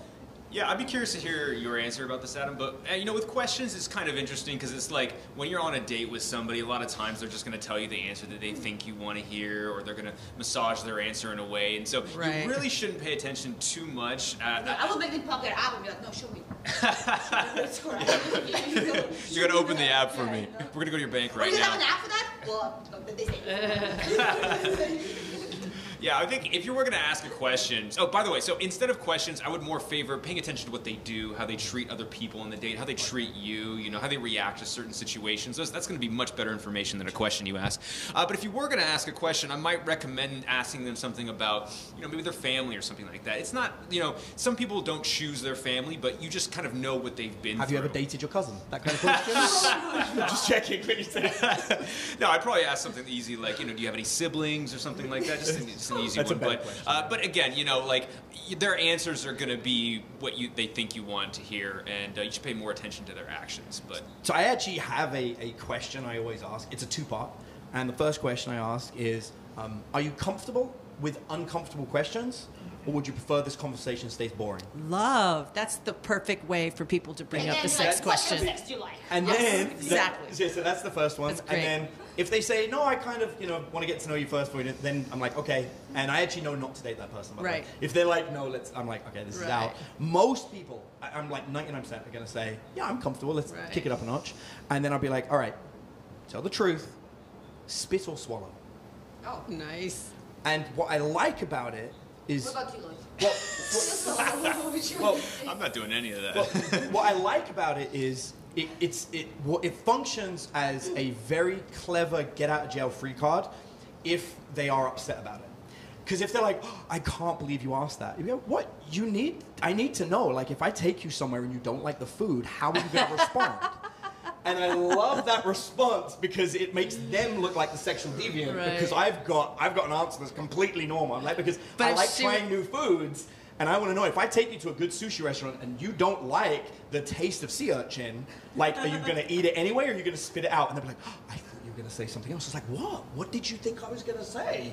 That's a very uncomfortable question, like social etiquette. Where are you thinking? And they go, I was thinking about sex. I'm like, oh, we just met. You're thinking about sex? This is crazy.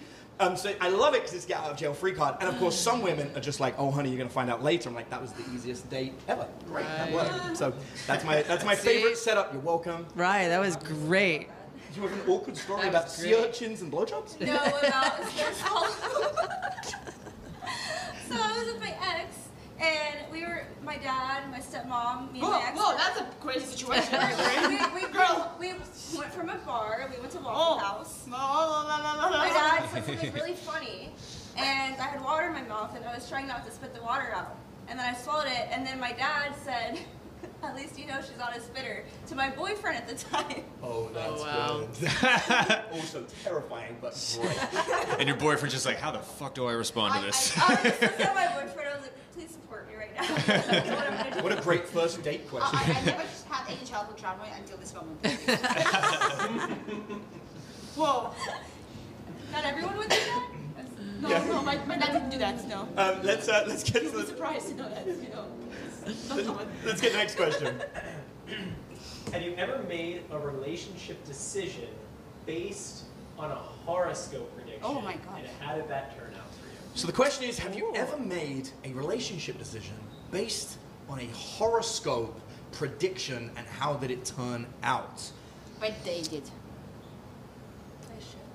I should have. I have. Wait, no.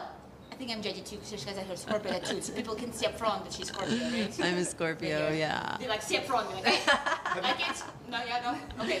I definitely kind of consider, it's fascinating to me about horoscopes and stuff. It really is.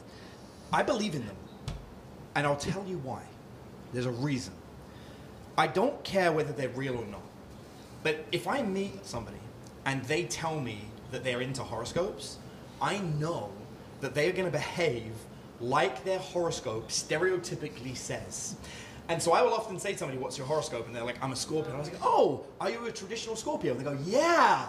I now know, I have a playbook, step by step, of how to date them, what they like, what they think about me as a Sagittarius. It's like, to me, it's like the best. It's not that I believe in the mystical magic, it's that I believe in human beings' desire to conform to their own preconceived notions of themselves. Yeah. Right. And that I'll bank on 100%.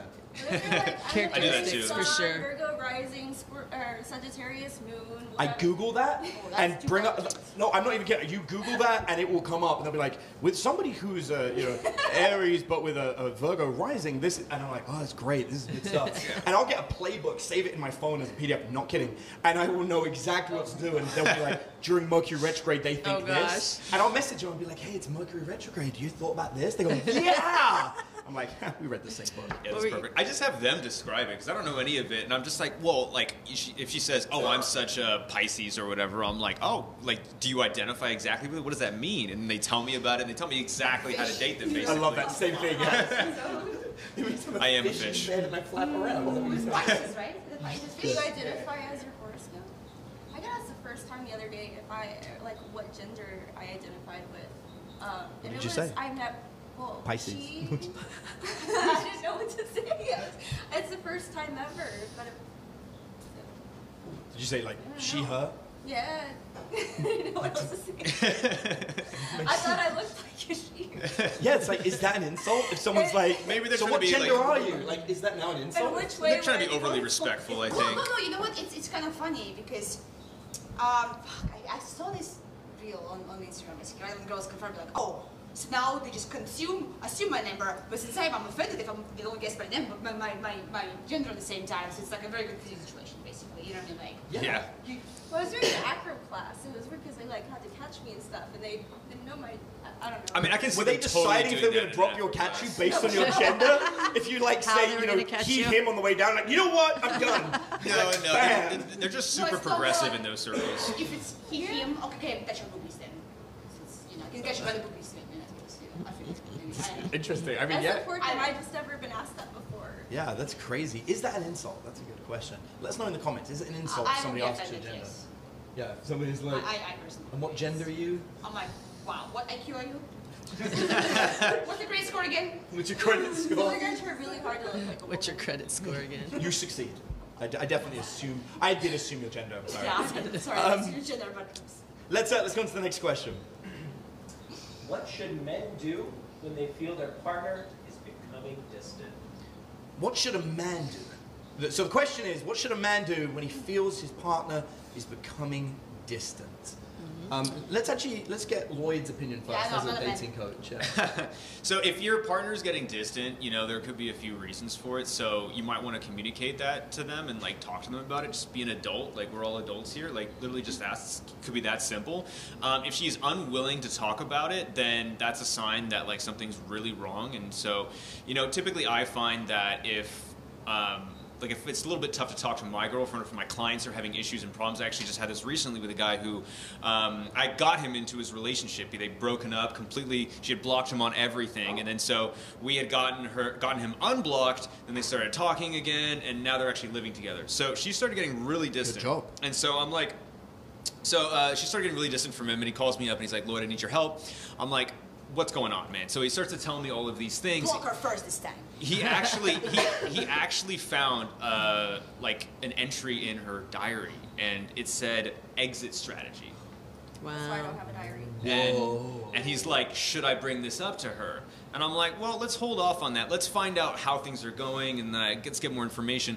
And so, come to find out that he wasn't doing the regular things that you got to do, like in a relationship. Basically, like every day, you know, you want to talk about and ask that person about their day. I think most people, if they're in a serious relationship, they want someone to come home to who cares about what happened to them. You know, it's not so much the content that really matters, but being interested in how their day went. So I'm like, okay, you got to share 3 things about your day and how you felt about them, and then she's going to share 3 things about her day. Now, if she's unwilling to share, then you do your part and at least satisfy that, so she knows that you're being open to it. Okay, and then on top of that, you got to do a date night every single week, or pick a time that's just for the 2 of you that you can really, you know, solidify the relationship and let her know that you're making that effort. Okay. Now, if after all of that she's still being distant, then, you know, I guess you could try therapy, but there's something seriously wrong, and it might not be something that you can fix. So that would be my answer to that question, because I've helped people out before. But usually it's something that, like, you're not doing the due diligence in a relationship, or you're not communicating correctly. So the first thing is to communicate, and then the second thing would be to analyze what you're doing, and are you showing up as a boyfriend? Let's spin the question. As a woman, not as a sex expert, as a woman, if you're distancing yourself from a guy, what would you want him to do? Well, I Cook food for me. Got it. I already know that. my at the service, you know. But in general, I think like generic advice, because I just like good for myself. But in general advice, I would say probably, right? It's kind of what comes back to that survey that we've done, right? Is, you know, women do want to have a man that makes them feel like a woman, you know. So if she's being distant, I would say, you know, help her feel kind of feminine, you know, help her feel secure, pamper her, make sure she feels like a woman. Because then she can kind of like, again, a bit more, I guess, more relax and then open up, I would say. You know, that would be mine. Women want to feel secure. So if you guys want to guess at it before you would go and talk to your partner, you could self-reflect and say, you know, what am I doing that would be making her not feel secure? And I mean, if you're not stepping up in the relationship, and then go to her and say, hey, I've been thinking, and I've realized that I've not been stepping up in this area, and I've noticed that, you know, you're kind of being a little distant. Do you want to talk about that? Is this why? Because it brings, you're being accountable, and she's going to go, that's not why, but you're right. You know what I mean? Yeah. And then it just brings in the conversation. But mostly you're being accountable for you. And that, I think, wouldn't you guys agree, that makes a woman go, it makes her feel safe. Yeah. Like he's in tuned. Diana, Right? anything to add? Yeah, I would say what's something that you've been requesting that I've been ignoring? Yes. That's really good. I love 100%. that. What I like about that advice is so practical. Like, here's the thing: when anybody is confused or not sure what to do, adding an extra problem for them to solve makes it hard. So if a woman is distancing from you, she's going to be confused about the relationship and not sure what to do.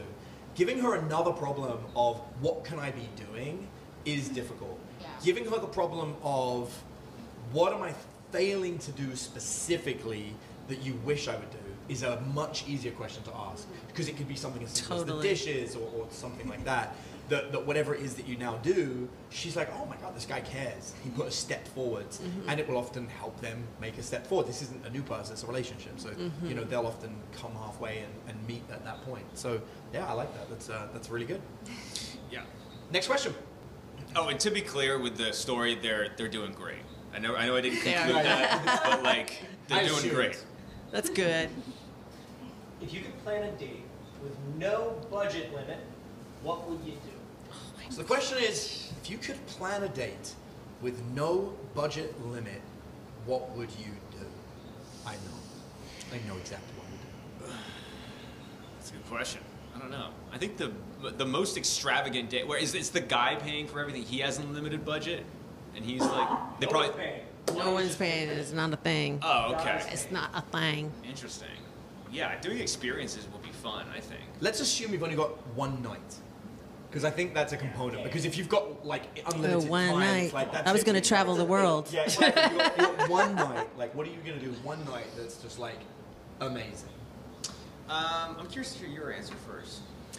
So for me, I would hire a team to create essentially a giant hole that we bury treasure. Hole, yeah. That we bury probably something like the Hope Diamond, some insane piece of diamond or jewelry. And I would then hire actors to be pirates who would randomly attack us, and I would beat them all up and steal their treasure map and say to her, you know what? We have to do this. Let's follow the treasure map, and have her be like, this is ridiculous. The most ridiculous thing. I'm like, I know. On the way, there would be ninjas, some guys in dinosaur costumes. We would have to defeat all of them on this journey. As we go through the journey, we get to know each other. You know, I'll act like it's nonchalant. There'll be an assassin who, like, you know, I'll have to stop him. And I'm like, who are you that this keeps happening? And she'll be like, who are you? I'm like, I'm a nobody. I'm a janitor. This is strange. And we would keep walking until we get to X marks the spot, where because there was a big hole dug, I would find a construction guy that I placed there and be like, hey, but if I pay you $5, would you dig up this hole? He's like, yeah, sure. I was like, well, whatever's in the hole, I get to keep. I'm like, no, you know what? Seeing as how I just met you, you get to keep it. And then we dig it up, find the Hope Diamond. I'm like, oh, that's yours, I suppose, and hand that over to her. Yeah, that's what I would do. What is a Hope Diamond? It's just a giant diamond.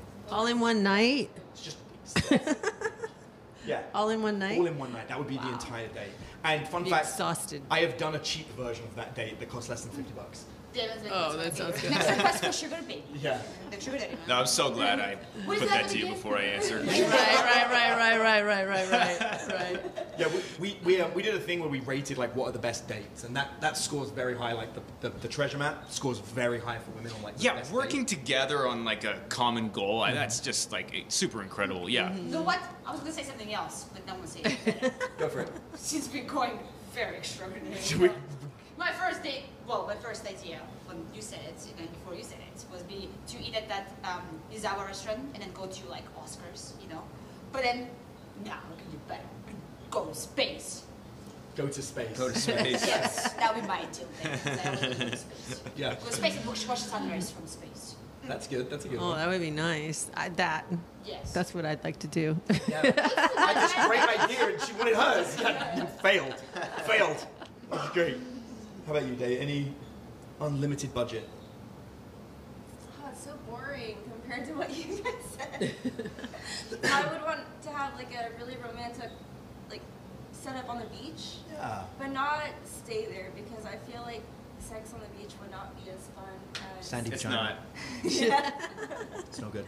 We'd have to go somewhere else after that.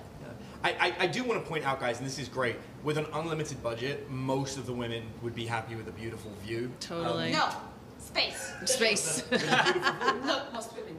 With a beautiful view. No, I want zero gravity. Yeah, And the gym, you know.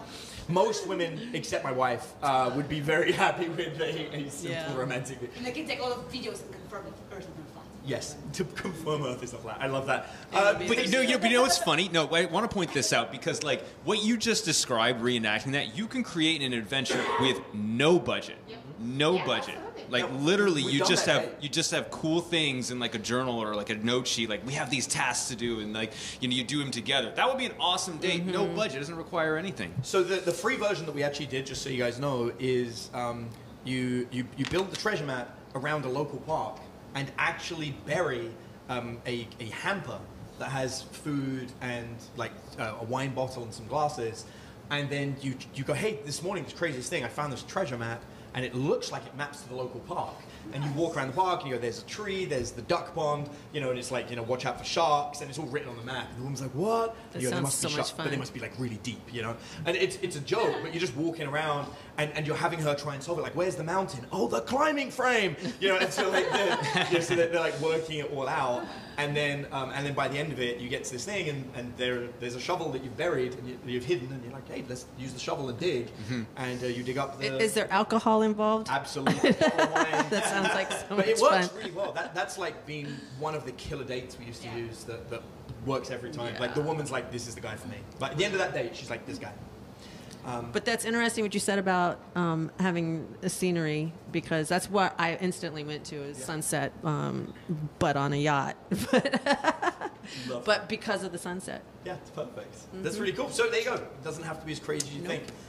Next question. How does a man make his partner feel like a woman? Ooh, I think that's Good related to question. the last question. So the question is, how does a man make his partner feel like a woman? And this question is actually very important because we consult a lot of dating coaches, use us to learn how to start their dating coach business. And there was a very successful dating coach who only trained women. And one of the first things we do is we run a survey because we like data. And 75% of women in the survey said the number one quality they want in a man is a man who makes her feel like a woman. Yeah, and the way you do that is you be more masculine, If you're more masculine, then she's going to feel comfortable being in her feminine. You get a lot of women that get very bossy or catty around their guy, and it's because that guy's not, being in his masculine, and she feels like she has to be the one to take over and take the orders for him, and she gets frustrated with it because she doesn't want to be doing that, She wants to be taken care of like that. So I love this because I want to be devil's advocate here. So we've got 3 women here. I want you guys to imagine that you're stressed out, you're having a bad day, and then I go, quiet woman, behave and act like a proper person. But I don't think that's being masculine, though. Yeah, correct. That's not masculine. Yeah. Like, listen, woman, I'm telling you what to do. You're going to relax and get yourself sorted out. No? No. No. It's like this, but more like, listen, I'm going to tell you what to do. Relax. Right. Sort it out. or listen, babe, we agreed no drama, so I'm going to leave right now. And you can sort this out. No. So what does that matter? But it's because I know there are guys that are hanging out with other guys that are like, that's right, I tell a woman, like, you need to fear me, woman. Like, they think that's masculine. That is not masculine. What is masculine in this scenario? A man that can handle himself, discipline, like what you said, but a man that can handle any situation, not lose his cool, be able to listen and be able to assess the situation and then figure out a solution. Yeah, problem solve. Yeah, correct. So many men can't problem solve. It drives me crazy. Or if they do, if they try to encounter a problem, they look for more problems, not for solutions. It's just. I want to add to this, which I think is very important what you're saying. Before you problem solve a woman's problem, the very first thing to say is, hey, before I get involved, are we venting or problem solving? And if we're problem solving, do you want my suggestions? Yes, correct. Because, a lot of women, they want to just vent first so they can figure it out themselves. That's part of what they want. So for guys that get accused of mansplaining, you're really problem solving before she's ready to problem solve. Like, women like venting first, then they like you getting permission to problem solve, then problem solve. And a lot of guys are like, what do you mean permission? You said being the masculine. Part of being in the masculine is giving the woman a platform to voice her needs. So I just wanted to add that, but you're right, problem solving is key. Correct. Yeah. Women want to feel like you are their rock, basically, right? That anything happens, whether it's a big deal or even a small deal, right? Sometimes, like, again, as a woman, like, whatever, I broke my hair or whatever, like, broke my nail, I'm like, I want to come and flip the table, right? And the one moment be like, oh, man, let's go get you manicures booked right now and fix that problem. Like, that's a good I also think things like opening the door, Yeah. all of those things actually makes a woman feel Yeah. feminine and Make sure she's taken care of. Yeah. yeah, so she feels like that she's not, when a man has the woman walk on the inside, when on the outside of the sidewalk, these are just things that a woman catches on to, and in that moment, she feels like she's a Yeah. delicate flower. Yeah, 100%. Like, the difference is, like, on a date, instead of you being like, hey, where do you want to eat, babe? Which is the worst thing to ask. You say, like, you already know her food preferences. Right. You already know when she's free. You're like, hey, we're going to eat here. Yep. You're going to be wearing this. I'm going to order you this. We're going to have an awesome time. Do you like that you're going to be wearing this as women? I don't like that you're going to be wearing this, but I would like if he said, and would you put that on? I would be like, yes. And would you put that on? That's better phrasing for you? Yeah. Okay. He'd be asking, not that, I mean, yeah. Now, unless you went and bought me a dress and it was hanging there and you're like, and that's what I would love to see you in, then that would be like, nice. This For is sure. I love this. By the way, everyone who's watching this, there are so many nuances here that are so important for guys to understand. The difference between masculine and toxic masculinity we've covered, how Yes. to word something in a way that women actually want to hear it. Like, these things are so important, and you only get by hanging out with women. Like, you only get these little nuances. You're not going to get it from your bros. They're not going to tell you this. Like, and it is so important. So I agree. Like, the real masculine energy is the energy of unreactivity. Yeah, it's That's, calm. yeah. When we think of a rock, what is a rock? Motionless, still, unreactive. We're just there. What do you need? I got you. It's Right. easy. Solid. Yeah, like if a woman comes to vent like with you, like first thing I'm saying is like, are we venting right now or are we problem solving? She's like, we are venting. I just want to tell you everything about it. I'm like, well, you go, girl. And then and off they go. And my very first response is almost always going to be, God, we hate that guy. Or we hate that woman. She's like, yeah, we do. Oh my God. You know what I would do? I would throw rocks at her car. And he's like, yeah, that's exactly it. Like, that's what they want. They just want that venting moment. And then you let them vent. They go, oh, thanks, I feel better. Awesome. Now what are we doing? Because I got this. I'm going to go and solve it. Cool. Men like to listen for the problems to solve. So they're not really, we don't feel like you're really listening. You're just like, well, why don't you do? It's like, wait a minute. Hold on. What about, you know what I mean? Yeah.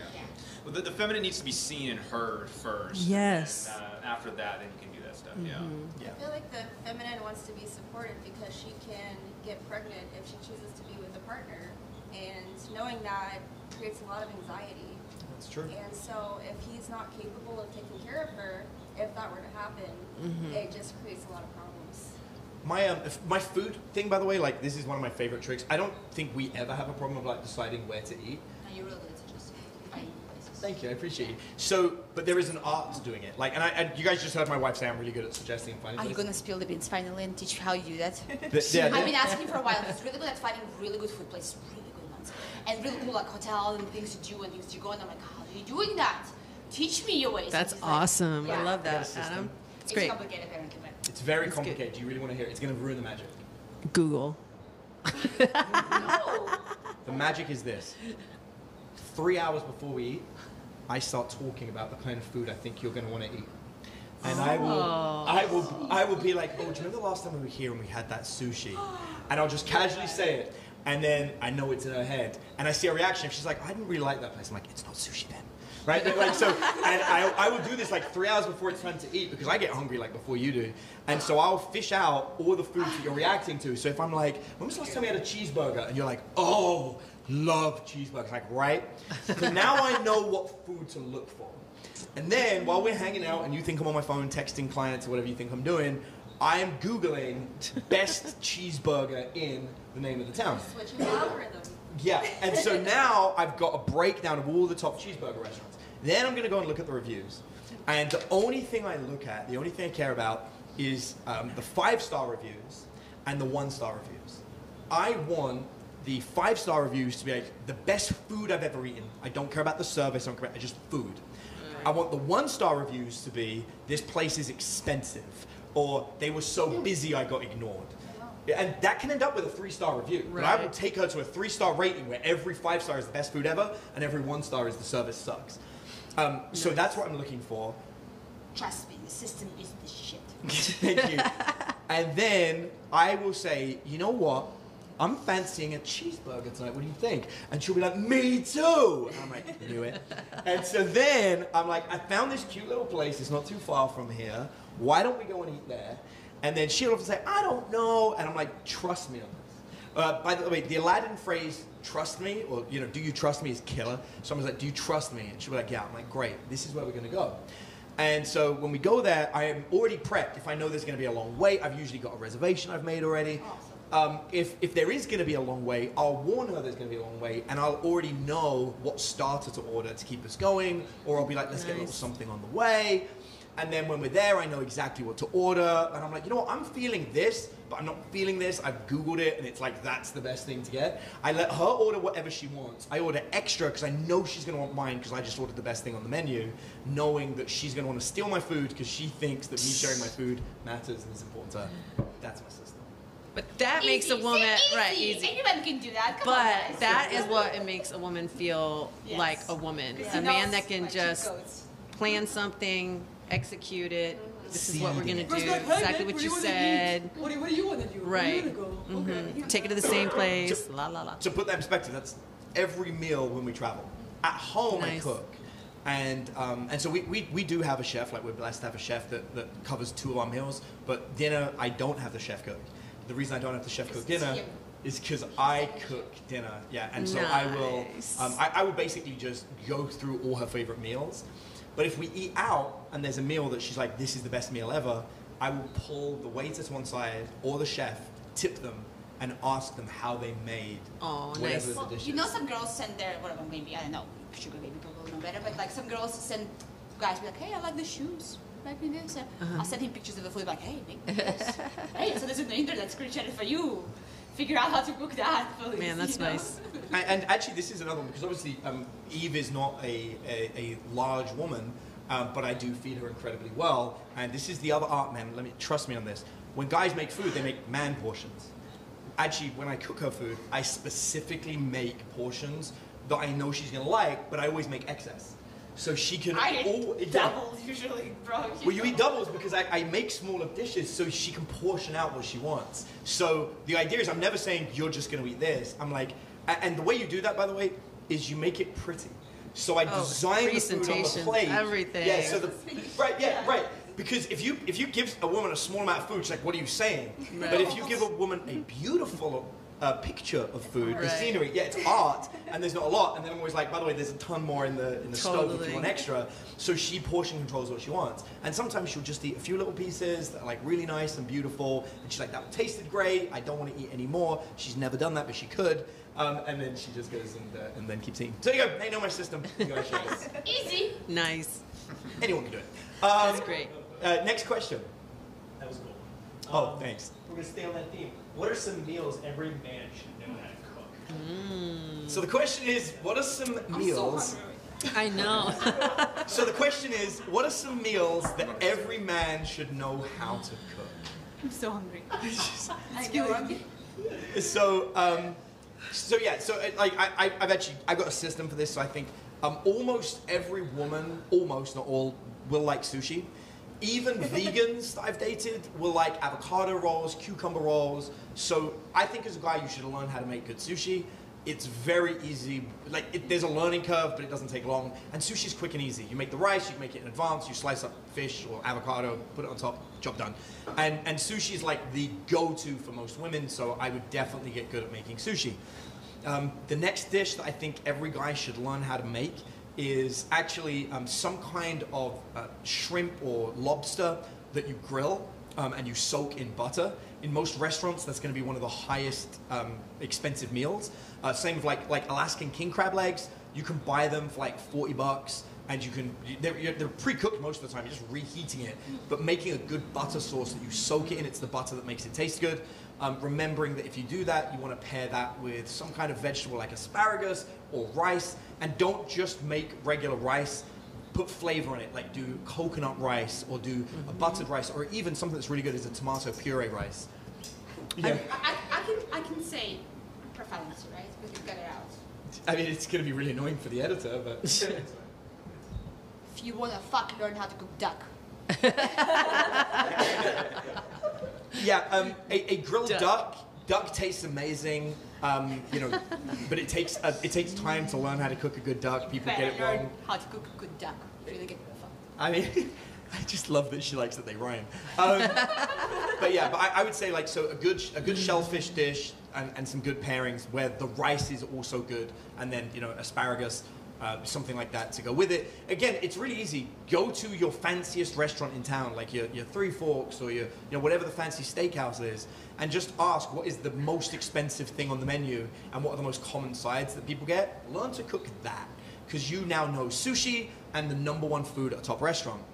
And then, this is the top tip, whenever you eat at that restaurant, ask the chef for tips. Be like, hey, how did you do this? How did you do that? What's in this? And the chef will say, oh, we put this in, or we do that. How much butter? Always ask how much butter. Restaurants put more butter than you would imagine. Most of the flavor in food is butter, believe it or not, in a restaurant. Like, I'm not kidding, like 3/4 of a stick, like, per plate. It's crazy. Yeah. Yep, the butter is where the flavor is most of the time in food. That's my top tip. But again, you don't want to eat like that every day. Yeah, it's crazy. But again, I want to unlearn that fact. yeah, and if you really want to beat a regular restaurant, use flavored butters, because they use basic butter, and that will make your food taste better. Because you're like, this is all like the same as I get in the steakhouse, but it tastes better. I can't work out what it is. It's because it's flavored butter, guaranteed. Like Parmesan butter. Exists? It does, yeah. Garlic butter. Oh my god, yeah. our like editors having epiphany right now, so you know. Yeah, you can buy it in HEB. They have a bunch of different flavors. Anyway, so the cool thing about this is it doesn't take a lot. You're going to learn. It takes like a week to learn how to cook most of these foods. You don't need to learn baking. That's complicated. You don't need to learn any more meals than this. And as a guy, if you can just cook what is essentially a good shellfish dinner, why? Because when a woman goes to a steakhouse, 9 times out of 10, she's going to go with the fish or the shellfish option. You don't want to be good at cooking a steak. That's dude food. You want to be good at cooking the shellfish. Learn to cook a good steak for yourself. And like I said, and then get good at sushi. These 2 meals, every woman is going to be blown away that you know how to do. I would be so impressed if a guy knew how to make sushi, first of all. Yes. I mean, I'd be blown away. And again, it's light, and it's not heavy, and it's so easy. delicate, and it's easy, and it's fun, Yeah, and you buy really good fish and just slice it really good. yeah. But that would be impressive. That would be a Yeah, and she goes, as long as the fish doesn't send you to hospital. I mean, right. Learn how to handle the fish. Yeah. And you know, for guys, like, but it's also fun. Like, sushi's good because you can have her make the sushi with you. It's fun. Yeah, like, it's fun. It's You tactile. roll it, You guys, cut you're playing with it together. It's good. One of my top tips for sushi, if you're interested in this, is most people put soy sauce on their sushi. Don't. Create a brand new sauce that does not use soy sauce. Have you tried soy sauce with sriracha in it? I have actually, but it's good because it's like a sriracha mayo. It's so good. So my go-to. We're doing a cooking podcast right now. I know, clearly. My go-to would be truffle oil, honey, crushed salt, Nice. and then a little bit of ponzu sauce. And love the ponzu. combination of that, it looks like a clear soy sauce. The salt makes it taste like soy sauce, and the honey and the truffle kind of give this unique flavor that you think you're eating soy sauce, but you're not. You can't see it because it's clear. Nice. Oh, and yuzu. Yuzu is the other ingredient. I'm sorry. Yuzu is so important. It's a Japanese citrus that replaces lemon juice. Anyway, there we go. And if you're wondering why I'm good at cooking, it's because it is a component to be good at dating. Yes, it is. I would say learn to do her favorite dish, whatever her favorite dish is. I would say master that. Love that.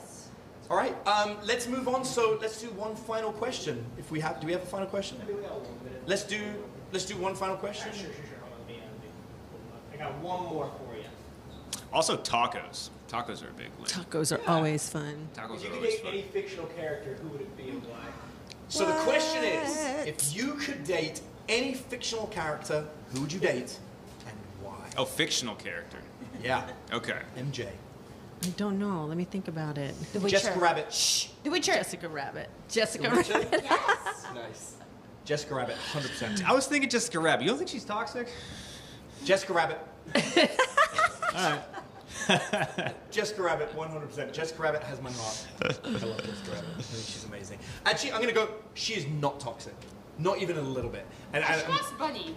she is loyal, sexy, hot, attractive, supports her man. Her number one favorite thing about him is he's funny. and that he's a good guy. The one from Who Framed Roger Rabbit? Yeah. It's been a while since I've seen that You gotta movie. watch it. She's so supportive of him. She's 100% like she's Okay. loyal to him. At one point, the cop like and she's like, get your hand, like don't touch me, like I belong to like my man. Yeah. Like she's like, he's so funny, my funny bunny. Like dude, Jessica Rabbit, 100%. That's the best woman on the planet in fictional universe as far as I'm concerned. I go ahead. Has anyone seen the Vampire Diaries? I have not. No. But Ah, Damon Salvatore. okay, Damon Salvatore. Vampire Diaries. Wait, he is the toxic one, isn't he? Yeah. Okay. I have seen it, and I'm I do not know. saying I that would stay with him, but it would be fun for a week. that makes sense. I don't know. I often sometimes think Batman, Superman. I would definitely choose Now we know why Batman they over fight all the Superman. time. I do love that though. Like, and actually, it's cool. It's a great moment. You said Batman over Superman because anybody can be Batman. You just have to be born to billionaires. No, not really. Anyone can be Batman, right? Batman is successful. He's hardworking. He has a business. He looks out for the little people. So anybody can be Batman, but not everyone can be True. Superman. That's so I love right. that you chose that superhero.